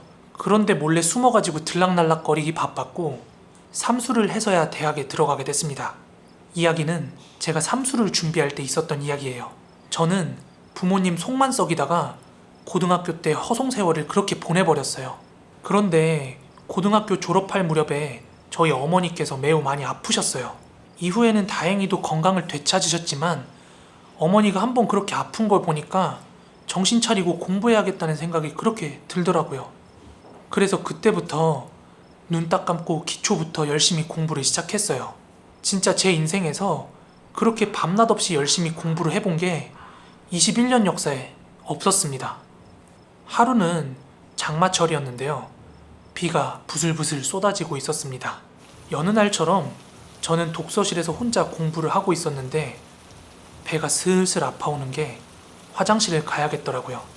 그렇게 독서실 건물에 딸린 작은 화장실에 들어갔는데요. 화장실은 굉장히 작았는데요. 세면대, 그리고 소변기 2개, 대변기 1칸 정도 딸린 그런 화장실이었어요.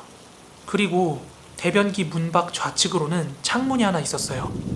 대변기 칸에는 문이 닫혀 있어서 제가 노크를 했는데 아무도 없어서 바로 들어갔습니다. 변기에 앉아서는 볼일을 보면서 영어 단어장을 꺼내서 보고 있었어요. 바깥은 무슨 놈의 바람이 그렇게 세게 부는지 창문이 덜컥덜컥 흔들리는 소리가 다 들리는데 조금 있다가 세차게 비가 쏟아지더라고요. 그리고 곧 빗줄기가 너무 세져서 막 창문을 때리는 소리가 나더라고요. 그래서 저는 이야, 역시 장마는 장마구나 이렇게 생각을 하고 있었어요. 그런데 창문에서 탁탁거리면서 무슨 자갈 같은 게 부딪히는 소리가 나길래 이야, 이 날씨에 우박까지 내리나 보네. 날씨 한번 참 요란하네. 아무리 더웠던 여름철이라도 간간히 우박이 내리곤 했으니까요. 그렇게 저는 볼일을 다 보고 뒤처리까지 하고 대병칸에서 나와서 손을 씻으려고 세면대 쪽으로 가고 있었어요. 그런데 그때 세면대 거울로 뒤에 있던 창문이 비치는데 정말 그대로 기절할 뻔했습니다. 그러니까 제가 들었던 소리는 처음부터 우박 소리가 아니었던 거예요. 게다가 그 독서실 화장실은 건물 2층에 위치하고 있었습니다.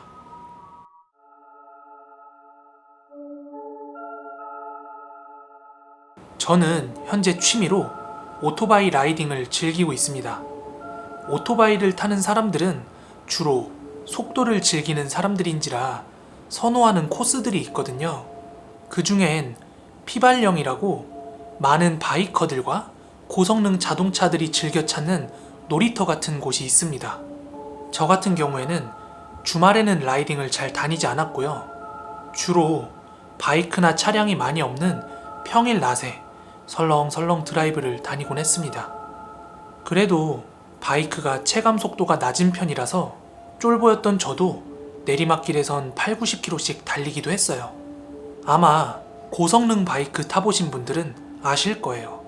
그런 묵직한 바이크들은 시속 8, 90km로 밟아도 실제로 운전자가 느끼는 체감 속도는 한 5, 60km 정도 같은 그런 안정감이라는 걸요. 아무튼 하루는 피발령에서 라이딩을 하면서 경치 구경을 하면서 내리막길을 내려오고 있었어요.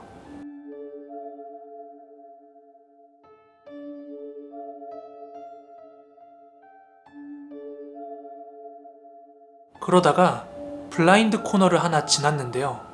한 2.5톤쯤 되어 보이는 트럭 한 대가 내리막길을 느릿느릿 한 시속 3, 40km 정도로 내려가고 있더라고요. 그런데 워낙 덩치가 큰 트럭이니까 내리막길에서 천천히 내려가는 게 이해도 됐고요.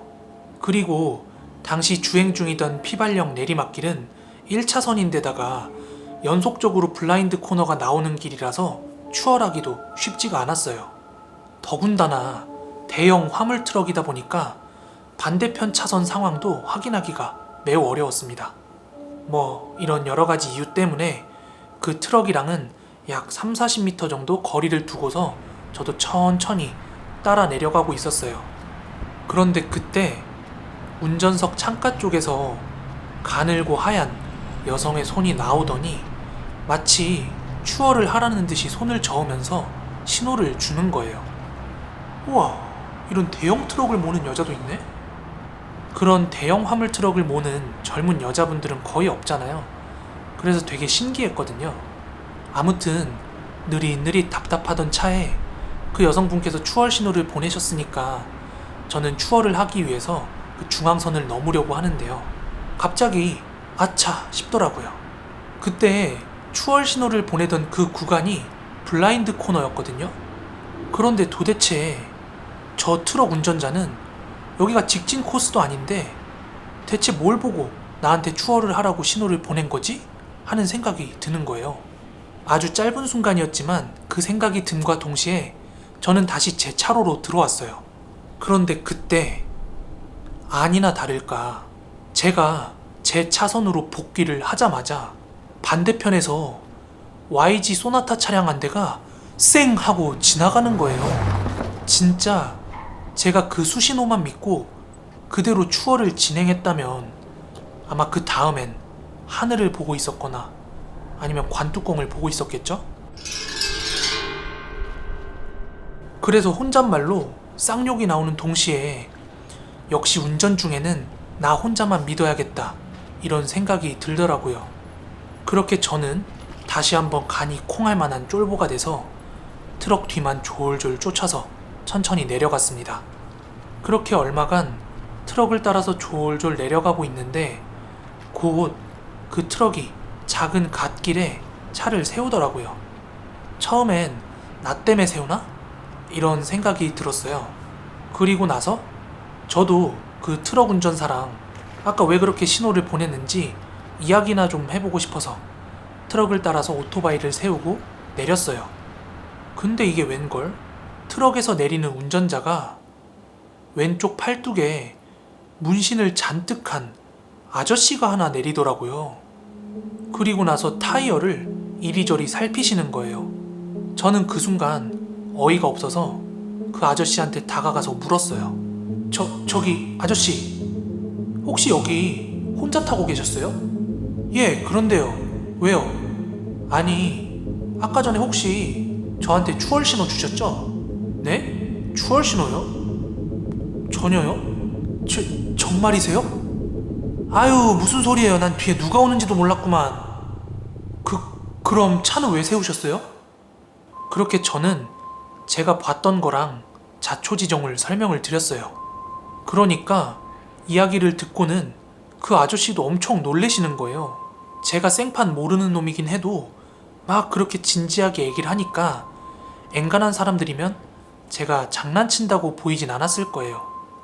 그 아저씨는 차가 하도 휘청거려서 천천히 내려가는 중이었고 1차로라서 차를 세울 수도 없어서 집중을 하고 내려가고 있다가 겨우 갓길이 보여서 차를 세우고 타이어를 확인해 본 거라고 하더라고요.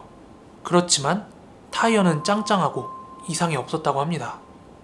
요즘의 피발령은 단속 때문에 좀 덜하지만 거의 5년 전만 해도 자동차나 오토바이로 폭주를 띠는 사람들이 워낙 많아서 봄, 여름 시즌이면 사고가 끊이질 않는 곳이었어요. 물론 사망사고도 많이 나왔고요. 아무튼 제 인생에 이런 일도 겪다니 참 기묘한 하루였습니다. 아니, 그 오토바이 타던 양반이 내가 보내지도 않은 수신호를 보냈다고 막 그러는겨. 아니, 그 누추한 차에 어떤 여자가 타겠습니까? 에이씨, 염장 지르는 것도 아니고 살다 보니 참 별일이 다 있구만. 그래. 이만 됐고 나는 갈 길이 머니까 이만 좀 가보겠습니다. 에이, 정말 바빠 죽겠구만.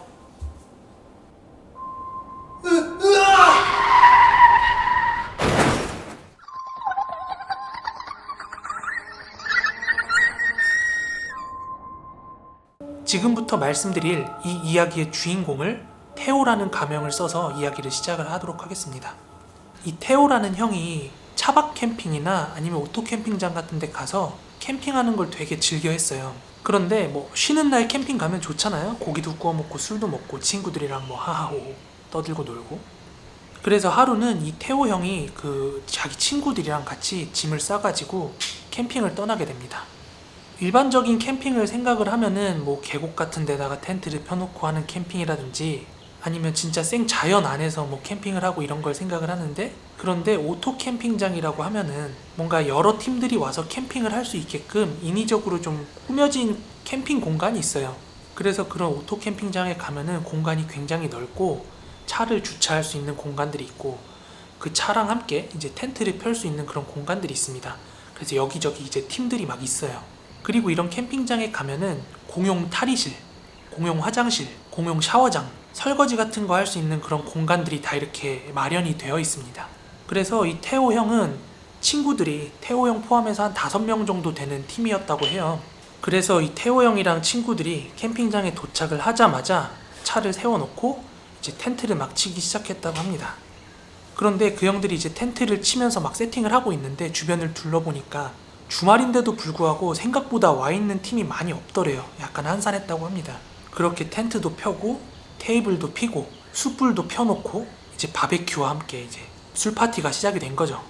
그렇게 그 형님들이 대략 뭐 5시, 6시부터 이제 저녁 식사를 그렇게 시작을 해서 이른 저녁 식사를 시작했다고 합니다.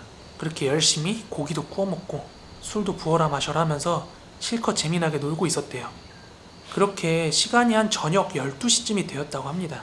그런데 대여섯 시부터 그렇게 술을 부어라 마셔라 했으니까 이제 거기서 떨어져 나갈 사람들은 다 이미 골아서 떨어진 거예요. 그래서 마지막까지 멀쩡하게 남아있던 사람이 2사람밖에 안 남았다고 하는데요. 그중 한 사람이 태호 형이었고요. 나머지 한 사람을 가명을 병섭이라고 하겠습니다. 그래서 그렇게 태호 형이랑 병섭이 형이랑 주량이 아주 좋은 그 2사람만 멀쩡하게 밤까지 남아서 이야기를 나누고 있었다고 합니다. 그런데 그 형들이 이제 술을 많이 마시니까 오줌도 많이 마렵잖아요. 근데 이제 캠핑장에 팀들이 많이 없으니까 그 형들이 옆에 있는 숲풀 같은 데 가가지고 계속 오줌을 싸다가 아무리 그래도 이제 대변 같은 걸 그런 데다 볼 수 없잖아요. 그래서 이제 태호 형이 갑자기 대변이 보고 싶어가지고 병섭이 형한테 얘기를 했대요. 야 병섭아, 나 화장실 똥 싸러 갈 건데 같이 갈래? 야 귀찮다, 니 혼자 후딱 갔다 와. 그래가지고 태호 형은 이제 혼자서 화장실까지 가게 됩니다. 그런데 오토 캠핑장 같은 데 가면은 텐트를 어디에 세팅하느냐에 따라 다르긴 한데 화장실이랑 좀 거리가 생길 수도 있거든요. 근데 태호 형네가 자리 잡은 그 텐트가 화장실이랑 거리가 좀 있어가지고 이렇게 슬금슬금 걸어갔다고 합니다. 그렇다고 뭐 걸어서 몇 분씩 걸리고 그런 거리는 아니고요. 이렇게 태호 형이 화장실까지 가면서 캠핑장 주변을 이렇게 막 둘러봤는데 몇몇 텐트들은 이미 불이 꺼져 있었고 몇몇 텐트들만 이렇게 불이 들어와 있었다고 해요. 그렇게 조용한 분위기 속에서 태호 형이 화장실에 도착을 하게 됩니다. 그렇게 태호 형이 이제 대변기 있는 칸에 들어가가지고 자세를 잡고 볼일을 보기 시작했다고 합니다. 그렇게 이제 볼일을 보면서 담배 한 까치를 꺼내가지고 이렇게 피기 시작했다고 합니다. 그런데 이제 공공장소이기 때문에 원래 담배를 피면 안 되는데, 그런데 그날이 다른 날보다 캠핑장에 사람들이 많이 없어서 그냥 마음 놓고 이제 담배를 피면서 이제 볼일을 보기 시작했다고 해요. 그렇게 한 1분 정도 지났나? 갑자기 화장실로 들어오는 이제 발소리가 들려가지고 태호 형이 이제 급하게 담배를 껐대요. 그런데 밖에서 야 태호야, 나도 얼른 후딱 볼일 보고 가서 자야겠다 하면서 병섭이 형이 밖에서 얘기를 하더래요. 그러면서 대변기 옆칸으로 들어오더래요. 그러면서 이제 태호 형이 에휴 빙신, 가자 할 때 가자니까.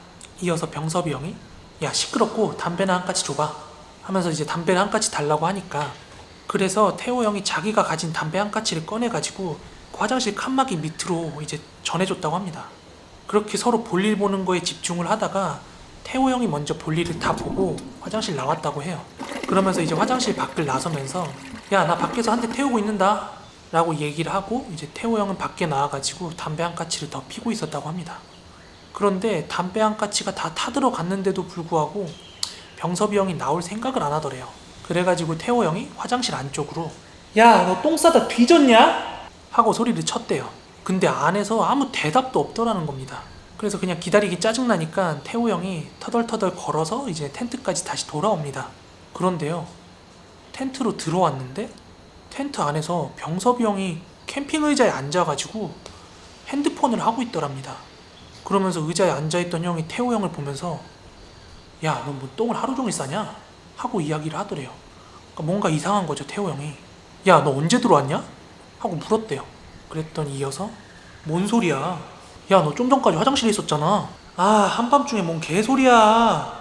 아니 너 내 옆칸에서 똥 싸고 있었잖아. 너 내가 담배 줬냐 안 줬냐? 이 새끼 내가 말할 때 뭐 귀등으로 듣고 있었나? 야 나 담배 끊는다고 2주 전부터 담배 입에도 안 댔어. 그래서 태호 형이 이제 구라까지 말라면서 손이랑 입냄새를 맡았는데 담배 냄새가 아예 안 나더래요. 근데 진짜로 태호 형이란 사람이 술이 겁나 세요. 그래서 아무리 많이 마셔도 뭐 기절도 안 하고 전날에 있었던 거 정말 또렷하게 기억하는 그런 형이거든요. 그래서 이게 뭔가 너무 이상하니까 태호 형이 병섭이 형한테 같이 화장실 한번 가달라고, 같이 가보자고 그렇게 얘기를 했대요. 그래가지고 다시 화장실로 거슬러 올라갔는데 아까 그 병섭이 형이 있었다고 했던 그 화장실 대변칸 칸막이가 문이 닫혀 있더랍니다. 그래서 태호 형이 살짝 노크를 했대요. 똑똑똑 하고. 그런데 안쪽에서 어떤 소리가 없으니까 태호 형이 슬쩍 문을 밀어서 열었다고 해요. 그런데요, 세상에 아까 화장실 옆 칸 아래로 건넸던 담배가 그대로 놓여 있더랍니다. 그러니까 태호 형이 느끼기에 이건 도저히 말이 안 되는 거예요. 왜냐면 칸막이 아래로 이렇게 담배를 건네줄 때 바닥에다 놔준 게 아니라 손에서 손으로 건네줬단 말이에요. 심지어 서로 이야기까지 나눴는데 병섭이 형은 아니라 그러니까 태호 형이 완전히 벙찐 거예요. 거기서 무섭기도 하고. 그래서 태호 형이 속으로 완전히 확신을 했대요. 이건 귀신이다 하고요. 그렇게 무서움과 어이가 없다는 감정을 동시에 이제 품은 채로 텐트로 다시 돌아와서 둘은 잠을 청하게 됩니다. 그런데요, 여기서 끝이 아닙니다. 그렇게 다음날 아침이 됐는데요, 전날에 이제 술이 완전 떡이 됐던 그 친구들이 눈을 막 뜨기 시작할 무렵이었다고 해요. 그렇게 느지막이 막 눈을 떠가지고 막 이야기를 하고 있었대요. 네가 설거지 하라는 둥, 아침 누가 할 거냐는 둥, 누가 라면을 끓일 거냐는 둥 막 그런 얘기를 하다가 태호 형이 어제 화장실에서 병섭이 형이랑 겪었던 이야기를 막 얘기를 하기 시작을 했어요. 어제 내가 화장실에 갔는데 분명히 병섭이가 내 옆칸으로 들어와가지고 얘기도 나누고 담배도 내가 건네줬는데 텐트로 돌아왔을 때는 병섭이가 있었다고. 그리고 다시 가보니까 내가 건넸던 담배 화장실에 그대로 있었다고 친구들한테 이 얘기를 했습니다. 그런데 그 캠핑을 같이 간 팀이 5명 정도 된다고 했잖아요. 그 중에 다른 한 친구분께서 이제 태호 형한테 묻더래요. 태호 너가 화장실 갔던 그 시간대가 언제쯤이었냐고 그렇게 묻더랍니다. 그래서 태호 형이 한밤중에 그랬다고, 한 대략 12시 전후로 그랬던 것 같다고 그렇게 얘기를 했어요. 그리고 나서 그 형이 다시 묻더랍니다. 야 태호야, 너 그 이후에 화장실 갔냐 안 갔냐? 야, 너 같으면 그런 일 겪고 다시 화장실 갈 수 있겠냐? 그랬더니 그 친구분께서 이렇게 얘기를 하더래요. 야, 우리가 본 거 귀신 맞는 것 같아. 그 다른 친구분의 자초지종을 들어보니까 이러합니다. 그러니까 어제 태호 형이랑 병섭이 형은 끝까지 남아있었지만 그 나머지 친구분들은 일찍 잠이 들었잖아요. 그래서 그 친구분께서 새벽에 잠을 깬 거예요. 이제 술 많이 먹으면 가끔씩 이렇게 술동이라고 해가지고 배 아프고 하잖아요. 그래서 이제 그 친구분께서 볼일을 보기 위해서 화장실을 갔다고 합니다. 그런데 그때 시간이 새벽 뭐 대여섯 시쯤 된 시간이었다고 해요. 아직 해가 뜨기 직전. 그렇게 이제 그 다른 형님께서 화장실에 들어와가지고 앉아가지고 이제 볼일을 보고 있는데 옆칸에서 야 누구야, 나 담배 한 까치만, 이렇게 얘기를 하더래요. 그런데 목소리가 분명히 태호 형이었대요. 그래가지고 야 태호냐? 너 난 줄 어떻게 알았냐? 하고 물었는데 그냥 너일 것 같았어, 뭐 이런 식으로 대답을 했더래요. 그래가지고 그 형님께서 대변칸 칸막이 아래로 담배를 한 까치를 이렇게 넣어줬대요. 그렇게 그 형님께서는 먼저 볼일을 다 보고 다시 텐트로 천천히 걸어서 돌아왔다고 합니다. 그런데 그 형님께서 텐트에 도착해서 다시 잠자리에 들려고 들어오는데 조금 전까지 화장실에 있었던 태호 형 있죠. 태호 형이 텐트 안에서 자고 있더랍니다. 그런데 아침에 일어나자마자 그 이야기가 서로가 막 공유가 되니까 그 형들이 막 소름 돋는다고 막 이제 혼비백산이 된 거예요. 그런데 그 형들이 일어났을 때는 이제 해도 떠 있고 주변에 와 있는 캠핑족들도 이제 막 들썩들썩하고 이러니까 막상 그 아침에는 막 그렇게 엄청 무섭지는 않았는데 괜히 뭔가 귀신이 붙는다든지 막 부정이 타거나 안 좋은 일이 생길까봐 빠르게 이제 짐을 정리해가지고 캠핑장을 떠났다고 합니다. 이야기는 여기까지고요.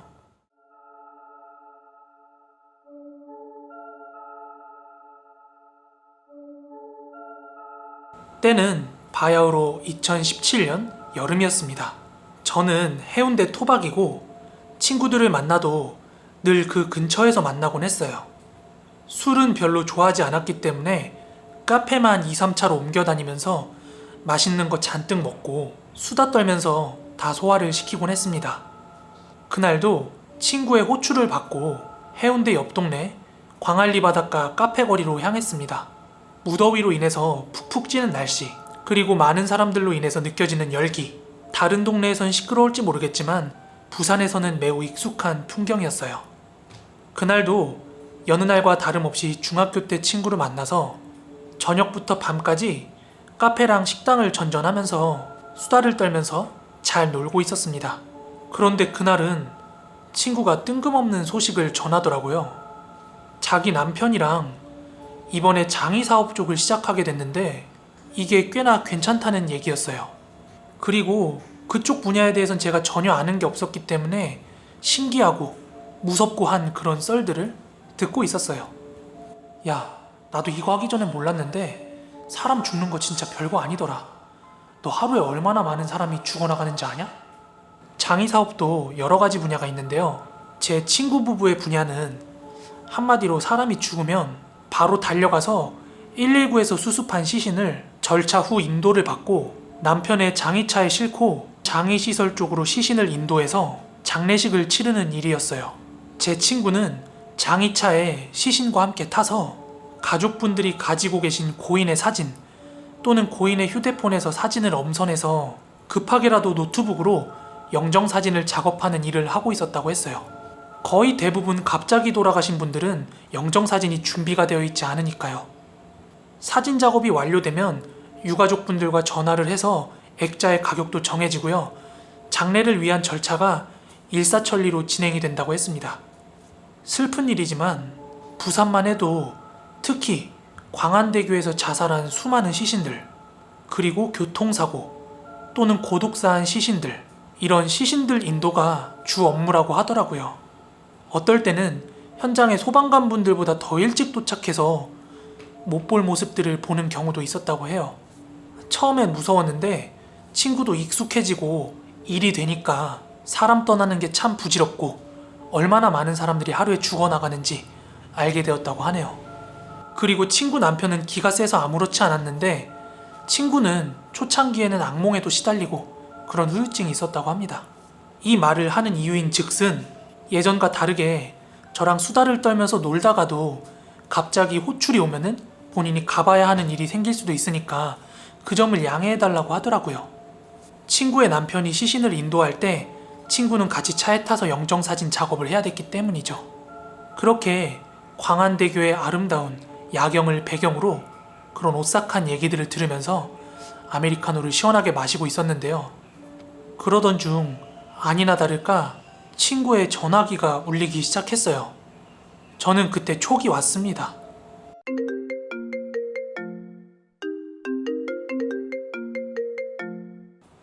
지연아, 나 지금 바로 가봐야 될 것 같아. 지금 우리 오빠 이쪽으로 차 끌고 오고 있으니까 잠깐만 기다려. 너 데려다 줄게. 남은 이야기는 내일 하자. 응? 정말 미안해. 됐어. 나 혼자 갈게. 뭐 한두 살 먹은 애도 아니고. 그런데 정말 신기한 게 친구랑 몇 마디 나누지도 않았는데 차가 도착을 한 거예요. 차는 아주 크고 긴 밴이었는데요. 썬팅이 아주 진하게 되어 있더라고요. 남편분께서는 운전석 창문을 내리시더니 지연씨 빨리 타세요. 제가 데려다 드릴게요. 새벽이라 위험하니까. 얼른. 저는 괜찮다고 말씀드렸는데도 끝끝내 타라고 하셔가지고 어쩔 수 없이 차에 탔습니다. 사실은 차에 타기 꺼렸던 이유가 수많은 시신들을 운구하는 차잖아요. 당시 제가 살던 곳은 해운대 신시가지에 있는 한 아파트였는데요. 그때 시간은 새벽 3시를 가리키고 있었습니다. 저는 문을 열고 차에 타자마자 타지 말걸 하는 후회가 급속도로 밀려왔습니다. 왜냐하면 바깥 날씨는 후덥지근한 한창 여름인 날씨였는데 그런 날씨와 상반되게 차 안은 너무나도 한기가 도는 거예요. 에어컨을 하루 종일 돌리기라도 한 것처럼 냉기가 돌았고 을씨년스럽기까지 했습니다. 게다가 차 문까지 닫으니까 바닷가의 시끌벅적한 분위기와 상반되게 순식간에 점막이 흐를 정도로 고요해지더라고요. 게다가 차량은 범죄자 수송 차량처럼 운전석과 뒷좌석이 완전히 막혀서 서로 대화도 안 될 정도였어요. 뒷좌석에는 친구랑 저랑 둘이 탔는데도 관이 충분히 들어올 만큼 개조가 되어 있었고요.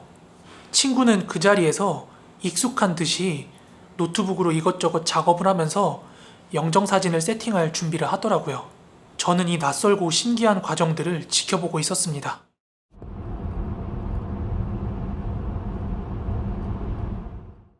그런데 저는 사람 겁이 많지 귀신 겁은 하나도 없는 사람이었거든요. 그런데 그 차 안에서만큼은 정말로 머리끝부터 발끝까지 그 소름 돋고 오싹한 기운에 압도돼서 저도 모르게 몸은 경직이 됐고 조금이라도 빨리 집에 도착해서 내리고 싶은 마음뿐이었습니다. 게다가 차는 꽤 컸고 안에는 친구랑 저밖에 안 타고 있었는데 누군가가 더 있는 것 같고 자꾸 쳐다보는 느낌이 들어서 저도 모르게 주변을 두리번거리고 뒤를 반복해서 돌아보곤 했습니다. 기분 탓이 아니라 본능적으로 누군가의 시선이 나한테 꽂히고 있다는 느낌이 너무나도 강렬했어요. 그리고 친구가 하는 말이 제가 앉아있는 자리가 나중에 시신이 눕혀져 인도하는 자리라고 하더라고요.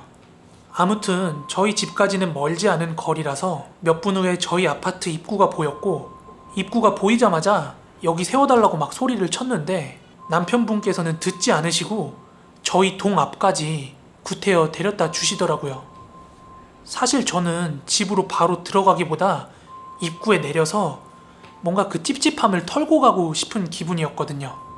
그렇게 저는 차에서 내렸고 감사 인사를 하기도 채 전에 현장으로 불이 나게 가버리더라고요. 그날따라 저희 아파트는 작은 조명이 몇 개 켜 있었을 뿐 유독 어둡더라고요. 해운대 중동이나 우동은 관광지에 번화가라 타지에서 오는 사람들도 있고 외국인들도 많아서 밤늦게도 굉장히 시끌벅적한데 제가 사는 좌동은 초중고등학교 밀집 지역 그리고 주거 밀집 지역이라 그 시간이 되면 굉장히 조용했어요. 그날따라 달은 을씨년스럽게 떠 있었고 사람 하나 돌아다니지 않고 굉장히 조용했습니다. 저는 너무나도 익숙하게 눈앞에 있는 106동을 향해 걸어 들어갔어요. 저희 집이 1106호라서 엘리베이터를 타자마자 익숙하게 16층을 눌렀습니다. 그런데 벌써? 싶을 정도로 엘리베이터 문이 좀 일찍 열렸는데 자연스럽게 몸이 반응해서 엘리베이터에 내렸어요. 하지만 여기서부터 느낌이 이상해지더라고요.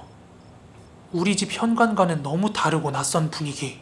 정신을 차리고 보니까 다른 동이 분명했고 다른 집 앞이었습니다. 더 소름 돋는 건 하필이면 거기가 4층이었다는 거예요. 지금 말하면서도 소름이 돋는데 한마디로 제가 105동 4층에 내린 거예요. 저는 분명히 106동에 들어갔고 16층을 눌렀거든요. 게다가 아무도 누르지 않은 4층에 제가 내리다뇨. 그때 저는 뭔가 이 현실을 부정하고 싶은 마음에 저기 혹시 버튼 누르신 분 계세요? 누군가가 혹시라도 4층에서 엘리베이터를 눌렀을까 싶어 소리를 쳤지만 돌아오는 건 소리 없는 메아리 뿐이었습니다. 이 아파트 전체에 저만 깨어있는 느낌이더라고요. 그때는 이미 엘리베이터가 고층을 향해서 올라가고 있었고 계단으로 내려가기는 너무 용기가 안 났어요. 그래서 그 적막한 어둠 속에서 친구한테 무섭다고 막 카톡을 날리고 있었는데 답변이 올 리가 없었죠.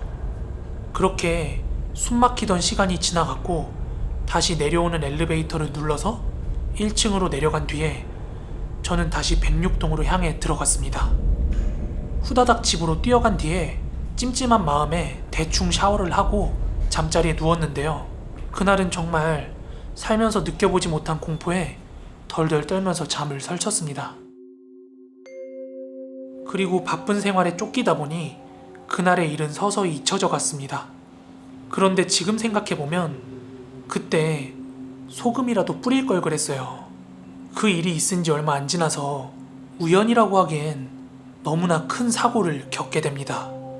운전 중에 멀쩡하던 제 자동차에 결함이 생겨서 갑자기 브레이크도 드라이브도 듣질 않는 거예요.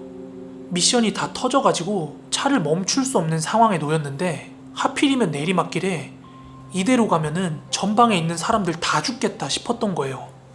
오직 핸들만이 작동을 하고 있었는데 아파트 입구 쪽에 아무도 없음을 확인하고 경비실 쪽으로 차를 돌진해서 세웠습니다.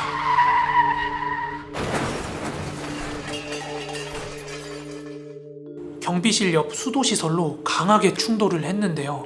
신기하리만치 몸은 하나도 다치지 않았고 가벼운 뇌진탕 증세만 있었습니다. 주변에 있는 상가 사람들 모두 뛰어나왔고 소방서며 경찰서며 다 출동을 했습니다. 이런 말도 안 되는 상황에서 경찰관 분께서는 제가 음주운전인지 확인을 하려고 음주 측정도 하시더라고요. 며칠 후에 경찰서에서 연락이 왔는데요. 제가 출발한 곳부터 사고 지점까지 CCTV를 확인했는데 너무 판단을 잘해주셨다고 칭찬을 받았어요. 정말 천만다행이었죠. 자동차는 전손이라 쓸 수도 없게 되었습니다. 그래도 뭐 살아있는 게 어디예요. 그 사건이 있은 뒤로 장례식장을 가든 어디를 가든 고인의 흔적이 많은 곳을 방문한 날에는 무조건 소금을 뿌리고 집에 들어갔습니다.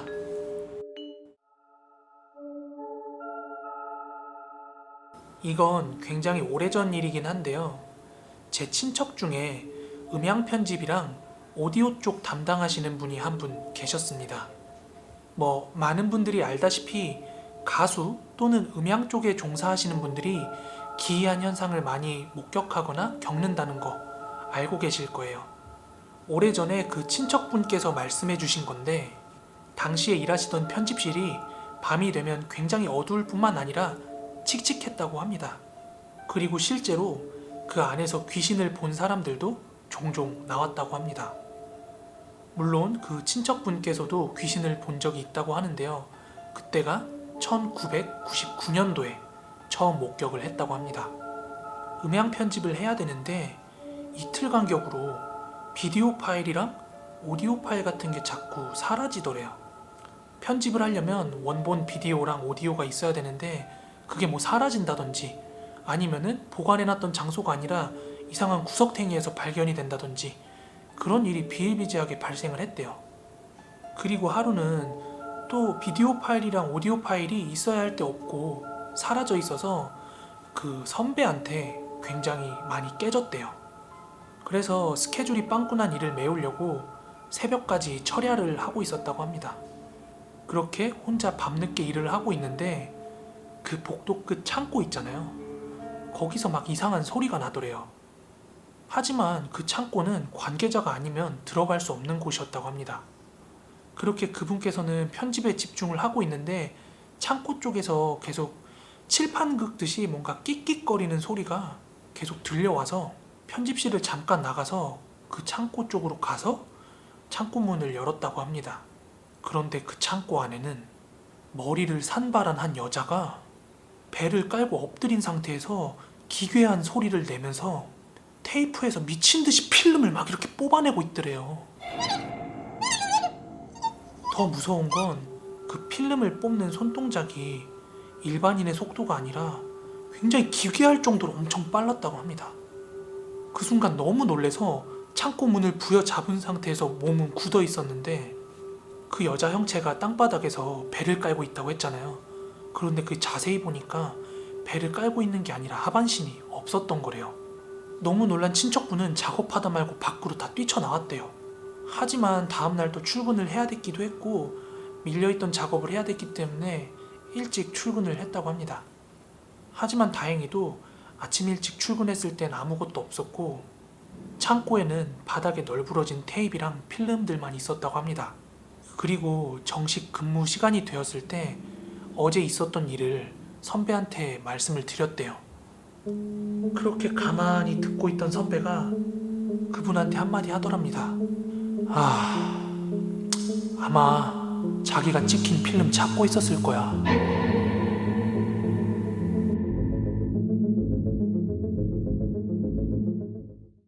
이건 제가 한 시골 마을에서 교회 수련회를 갔을 때 겪었던 일입니다. 한 무더웠던 여름날 제가 다니던 교회에서 다 같이 한 시골 마을로 수련회를 떠났습니다. 지금 생각해보면 대부분의 시골 마을들이 다 사이즈가 거기서 거긴데 그 당시에는 마을이 굉장히 작다고 느껴졌거든요. 그 작은 시골 마을에도 마을 회관이 있었고요. 마을 회관에서 조금만 더 가면 작은 강당이 하나 있었습니다. 당시 저희 교회 사람들은 그 강당을 숙소로 사용하기로 했습니다. 저희가 방문했던 그 마을 회관 바로 옆에는 사거리가 있었는데요. 그 사거리 옆에 무덤 하나가 덩그러니 있는 거예요. 보통은 무덤이 주인이 있건 없건 그렇게 바로 대로변 옆에 있는 경우는 거의 없잖아요. 그 당시에 한 마을 어르신께서 말씀해 주시기를 그 무덤의 주인이 한 처녀 귀신의 무덤이래요. 그 처녀 귀신이 한이 깊고 워낙 원통하게 죽은 귀신이라서 저렇게 사거리에 묻어야만 산 사람들의 기운으로 저 귀신의 기운을 눌러서 길을 못 피게 하는 그런 이유에서 사거리에 무덤을 지어놨다고 하더라고요. 아무리 제가 교회를 다닌다고 하지만 그 당시에 그런 이야기를 듣고 나니까 약간 등골이 오싹해지더라고요. 하지만 동네 주민분들은 워낙 태연하게 동네를 돌아다니고 계셔가지고 뭐 그냥 그러려니 했습니다. 그렇게 저희는 근처 냇가에서 물놀이도 하고 동네 주민분들 도와드리고 뭐 감자나 고구마 같은 것도 얻어먹고 그렇게 수련회 활동을 하고 있었어요. 그리고 그 작은 시골 마을에도 서서히 밤이 찾아왔습니다. 잠에 들기 전에 같이 갔던 목사님이랑 집사님의 주도하에 아이들이랑 다 같이 이제 기도를 하고 잠자리에 들었어요. 하루 종일 시골에서 먹고 움직이고 뛰고 하면서 굉장히 피곤해 있던 상태라서 단잠에 빠졌는데요. 그런데 이제 대낮에 수련회 활동을 하면서 수박 같은 것도 굉장히 많이 먹었거든요. 그러다 보니까 한밤중에 소변이 마려워서 잠깐 일어나게 됐어요. 그런데 여러분들도 그거 아실 거예요. 시골은 도시랑 뭐 똑같은 밤인데 유독 벌레 소리며 뭔가 그 고요한 기분이 더 오싹하게 느껴지거든요. 게다가 마을에 도착해가지고 들었던 얘기가 있었기 때문에 화장실까지 가기가 너무 무서운 거예요. 그래서 강당 바로 앞에 있는 그냥 흙에다가 소변을 보고 저는 제 자리로 돌아와서 다시 누웠는데요. 그렇게 누워서 다시 자려고 눈을 감고 있었는데요. 제가 거의 선잠까지 빠질 즈음에 누군가가 강당문을 열고 들어오는 소리가 들리는 거예요. 하지만 제가 소변으로 갈 때 다른 사람이 나가는 건 못 봤거든요. 하지만 뭐 개의치 않고 잠에 들려고 눈을 감고 있었는데요. 뭔가 그 사람의 행동이 이상한 거예요. 몇 발자국 걷고 멈추고 또 몇 발자국 걷고 멈추고 이런 행동을 반복하고 있는 거예요. 이건 제가 눈으로 본 게 아니라 그 발자국 소리를 듣고 느낄 수 있는 거였거든요. 그런데 사람이 느낌이라는 게 있잖아요. 그 당시 제가 겁을 먹었던 것도 있지만 뭔가 본능적으로 이건 사람이 아닌 것 같다 이런 기분이 막 들더라고요. 여튼 강당이다 보니까 그 사람의 발자국이 계속 끼익 하고 들리는 거예요. 마룻바닥 밟는 소리가요. 아무래도 강당 안이 조용하니까 그 마룻바닥을 밟는 그 발자국 소리가 더 크게 들렸던 것 같습니다. 그리고 발자국 소리가 났다가 멈췄다 하는 게 뭔가 귀신이 사람을 하나하나 확인하는 것 같다는 느낌이 들더라고요. 그래서 저는 너무 무서워서 눈을 뜰 생각조차도 안 하고 눈 감고 벌벌벌 떨고 있었어요.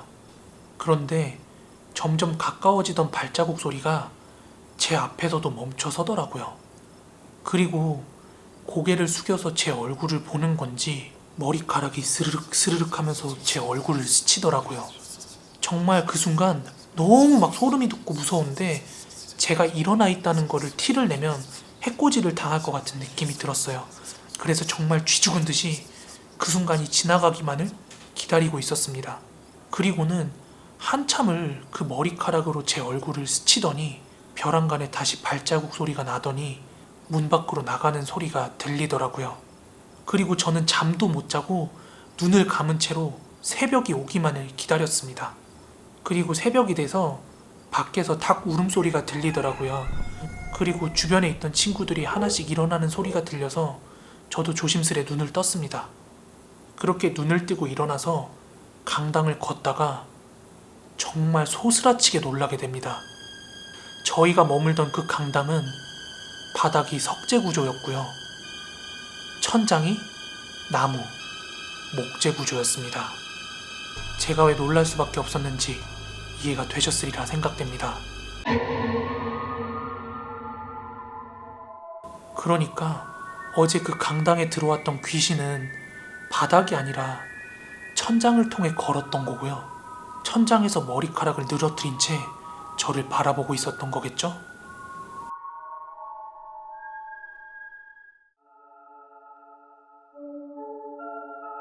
오늘 이야기는 K아파트 이야기 들려줬던 형님 있죠? 그 형님이랑 같이 있던 친구가 제게 들려준 이야기입니다.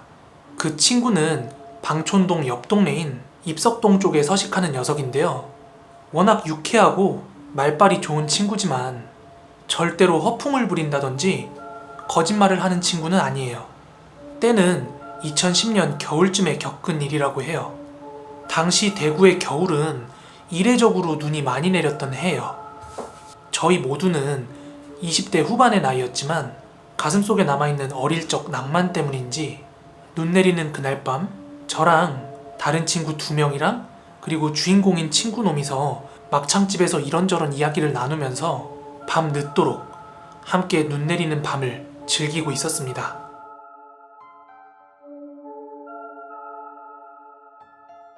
그러다가 한 새벽 1시 정도까지 소주에 막창을 먹다가 이제 슬슬 집에 가자고 해산을 했어요. 그렇게 각자 집으로 돌아가던 길에 그 친구가 겪은 일이에요.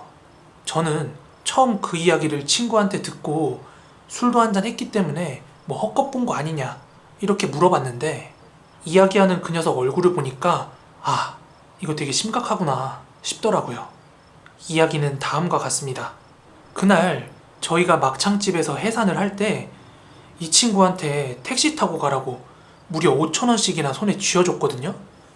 그런데 얘가 무슨 헛바람이 불었는지 집까지 걸어갔대요. 2010년 당시 입석동에는 알모 웨딩홀이 있었어요. 그 웨딩홀의 맞은편 쪽으로 들어가면 운행을 하지 않는 기차역인 동촌역이 있었죠. 친구는 눈 내리는 날의 낭만에 젖어서 핸드폰으로 급하게 캐롤송을 다운받아가지고 이어폰을 끼고 그 노래를 들으면서 걷고 있었대요. 그렇게 낭만적인 분위기에 자아도취가 되어 있을 때쯤에 그 웨딩홀 사거리에 도착해서 횡단보도가 바뀌길 기다리고 있었다고 합니다. 그렇게 신호등을 기다리고 있는 와중에 무심코 시선을 오른쪽으로 돌렸는데 그 운행하지 않는 동촌역이 눈에 들어오더래요. 그때가 늦은 밤이었잖아요. 그래서 거리는 눈이 소복하게 쌓여 있는데 그 동촌역 쪽에 서 있던 가로등 불빛이 눈 아래로 떨어지면서 빛이 반사될 거 아니에요. 그 빛이 그렇게 멋있어 보였대요. 그래서 무의식적으로 발길을 그쪽으로 옮겼다고 합니다. 조금 걸어 들어가서 보니까 동촌역이 보였고요. 거기를 아시는 분들도 계시겠지만 그 앞이 굉장히 넓어요. 그런데 이제 눈도 소복하게 쌓여 있고 주변에 사람도 하나도 없으니까 얘가 본능적으로 그 위에 여기저기 막 발자국을 찍고 돌아다녔대요. 그렇게 깊은 눈 속으로 발을 한 발짝 한 발짝 발자국을 찍어 나가다가 슬슬 추워오니까 이제 집에 가야지 하고 발걸음을 돌렸다고 합니다. 그런데 그 순간 지금까지 살면서 단 한 번도 경험해보지 못한 그 정도의 소름이 갑자기 등골에 끼쳐오더래요. 온몸이 굳어버릴 정도로요. 분명히 친구는 이어폰을 귀에 꽂고 음악을 듣고 있었는데 그 음악을 뚫고 귀에 박히는 소리가 하나 있었대요. 눈 위를 걷고 있는 친구 뒤에서 사그작 사그작 하면서 눈 밟는 소리가 들리더래요. 분명히 조금 전까지 아무도 없었는데 말이죠. 소름이 돋았던 친구는 굳이 뒤를 돌아보지 않고 자기 갈 길을 향해서 걸어가고 있었는데요. 그 눈 밟는 소리가 왠지 자기를 따라오는 것 같은 느낌이 들었대요. 그래서 일부러 천천히도 걸어보고 또 빨리도 걸어봤는데 그때서야 확신이 섰대요. 저게 지금 나를 따라오고 있다고요.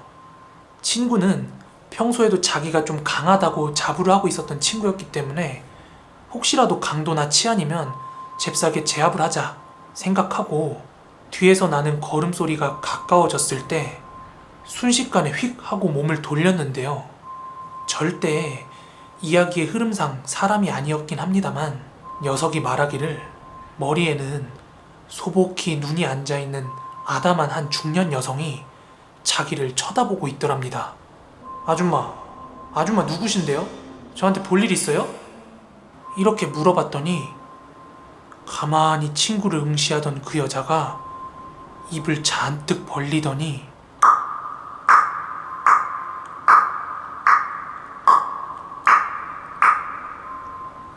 이런 소리를 규칙적으로 내면서 친구를 뚫어지게 쳐다보더랍니다. 친구는 웬 미친 여잔가 하고 짜증이 났대요. 아줌마 미쳤어요? 술 드셨으면 조용히 집에 가세요. 네? 이렇게 신경질적으로 경고를 했다고 합니다. 그런데 친구의 그런 경고를 무시하듯이 계속해서 그 기분 나쁜 표정으로 딱딱거리는 소리를 내고 있었대요. 친구는 무시하자고 마음을 먹고 다시 몸을 돌려서 집 방향으로 걸어가기 시작을 했대요. 그렇게 딱딱거리던 소리도 점차 멀어졌는데요. 얘는 그제서야 별 미친 여자가 다 있네 이러면서 헛웃음이 나오더랍니다. 그리고 그 소리도 어느덧 들리지 않게 되었대요. 그렇게 단순한 해프닝으로 생각한 친구는 화도 가라앉고 약간의 안도감도 들고 그렇게 긴장이 살짝 풀렸대요. 그런데 다시금 아까 그 횡단보도로 돌아올 때쯤에 등 뒤에서 다시 한번 뭔지 모를 한기가 느껴지더래요. 그런데 이번에는 그 정도가 달랐다고 합니다. 뭔가 이 아줌마가 나를 해코지하려나? 이런 생각에 급하게 뒤를 돌아봤는데 진짜로 저 멀리서 그 여자가 전력을 다해서 입을 벌리고는 막 비명을 지르면서 친구 쪽으로 달려오더래요. 그 모습에 놀란 친구도 허겁지겁 냅다 집 쪽으로 뛰기 시작을 했죠. 그렇게 정신을 놓고 한참 뛰다가 숨을 고르려고 잠깐 멈춰서 뒤를 돌아봤는데 그 여자는 더 이상 보이지 않았대요. 하지만 친구도 겁을 먹을 만큼 먹었던 터라 잠깐 숨을 고르고 집까지 다시금 전력 질주를 했다고 합니다. 그렇게 조금 더 뛰고 나서야 자기 집 대문 앞에 도착을 할 수 있었대요. 집 앞에 도착을 하고 나서야 가쁜 숨이 한 번에 몰려오니까 허리를 뒤로 젖히면서 숨을 크게 들이쉬는데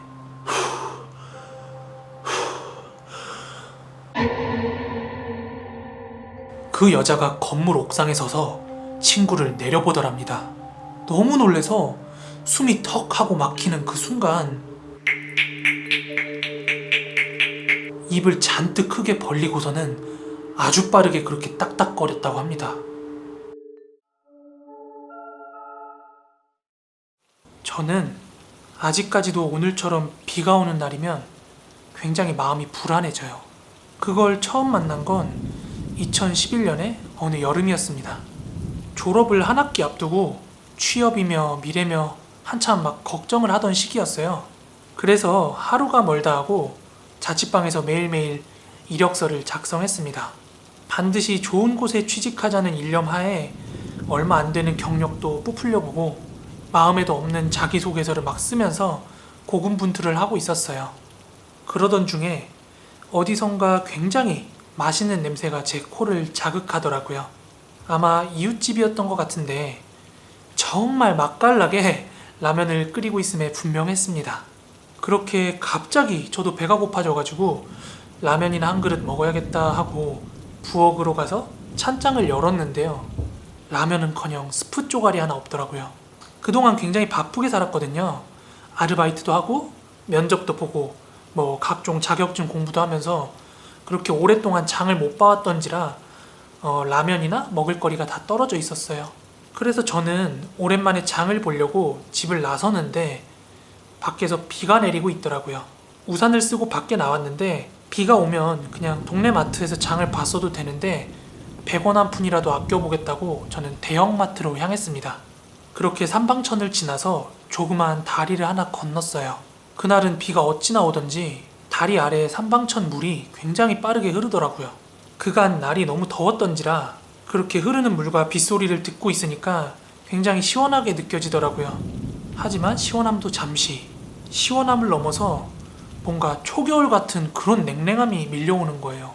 갑자기 그런 싸늘한 기분에 저는 조금 더 서둘러서 대형마트로 향했습니다.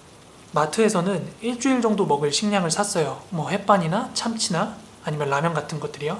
그리고 짐을 들고 우산을 펴고 다시 집으로 향하고 있었어요.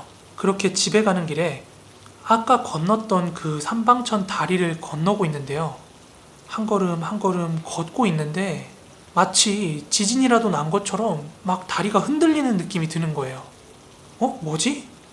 다리가 금세라도 무너질 것 같은 그런 기분이 들어서 저는 당장 인도변으로 올라왔어요. 그리고 잠깐 서서 그 다리를 지켜보고 있는데 다른 사람들은 아무것도 느끼질 못하는 건지 그냥 다리를 잘 건너고 있더라고요. 그래서 도대체 내가 느낀 건 뭐였지? 하고 있는데 한기석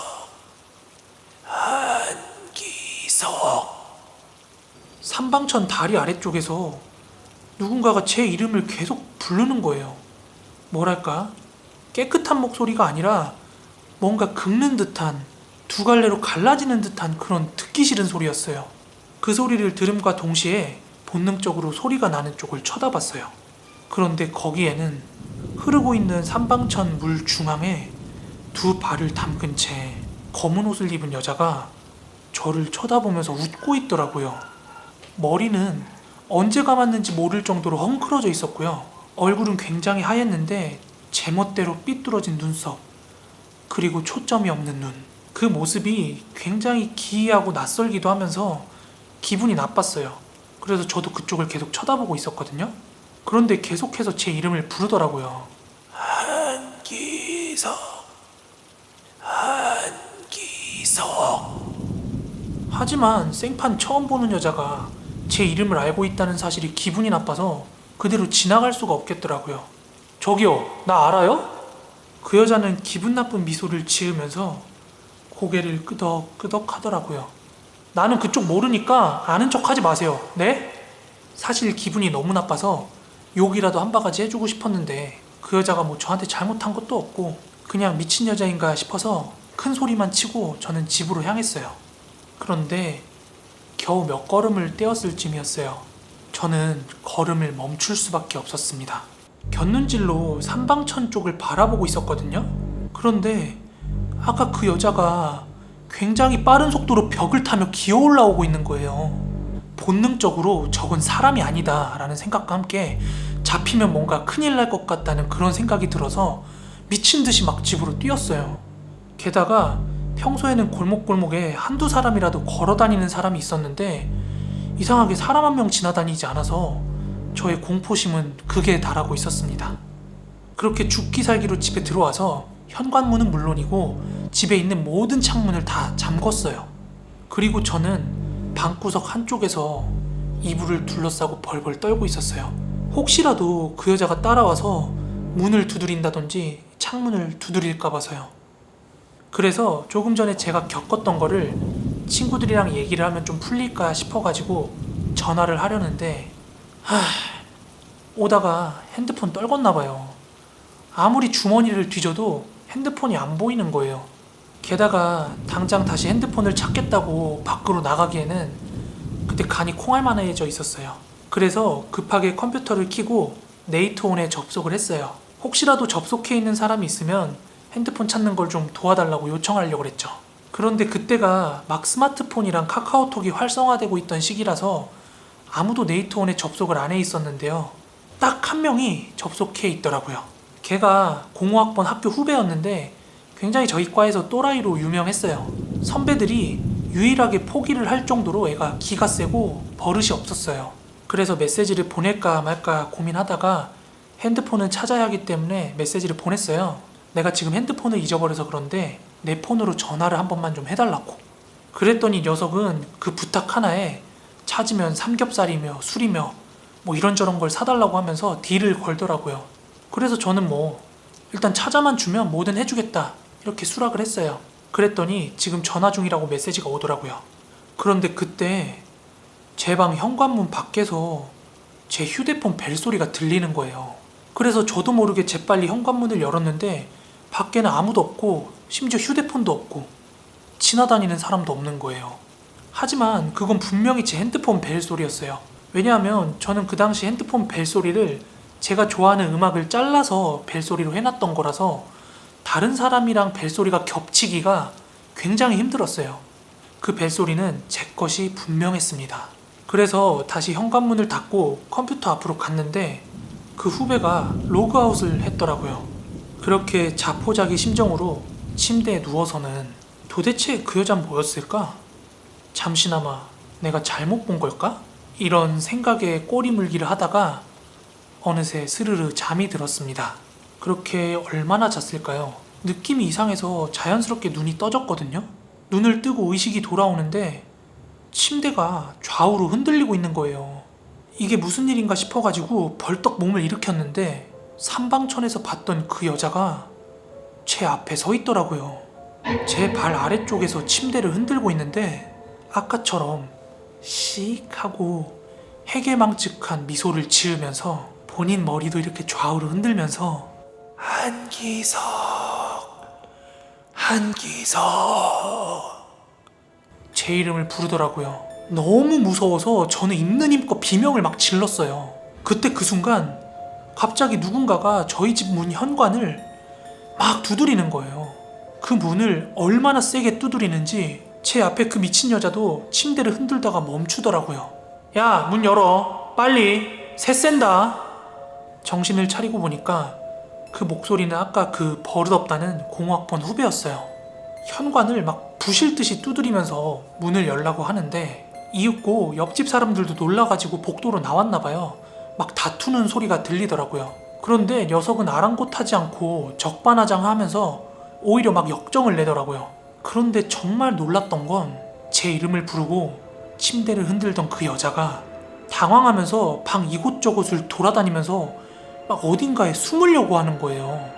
그 기괴한 장면을 보고 다시 한번 비명을 지르려고 하는데 그 여자는 천장에서 저를 내려다보더니 쉬 이렇게 무서운 표정을 지어 보이더라고요.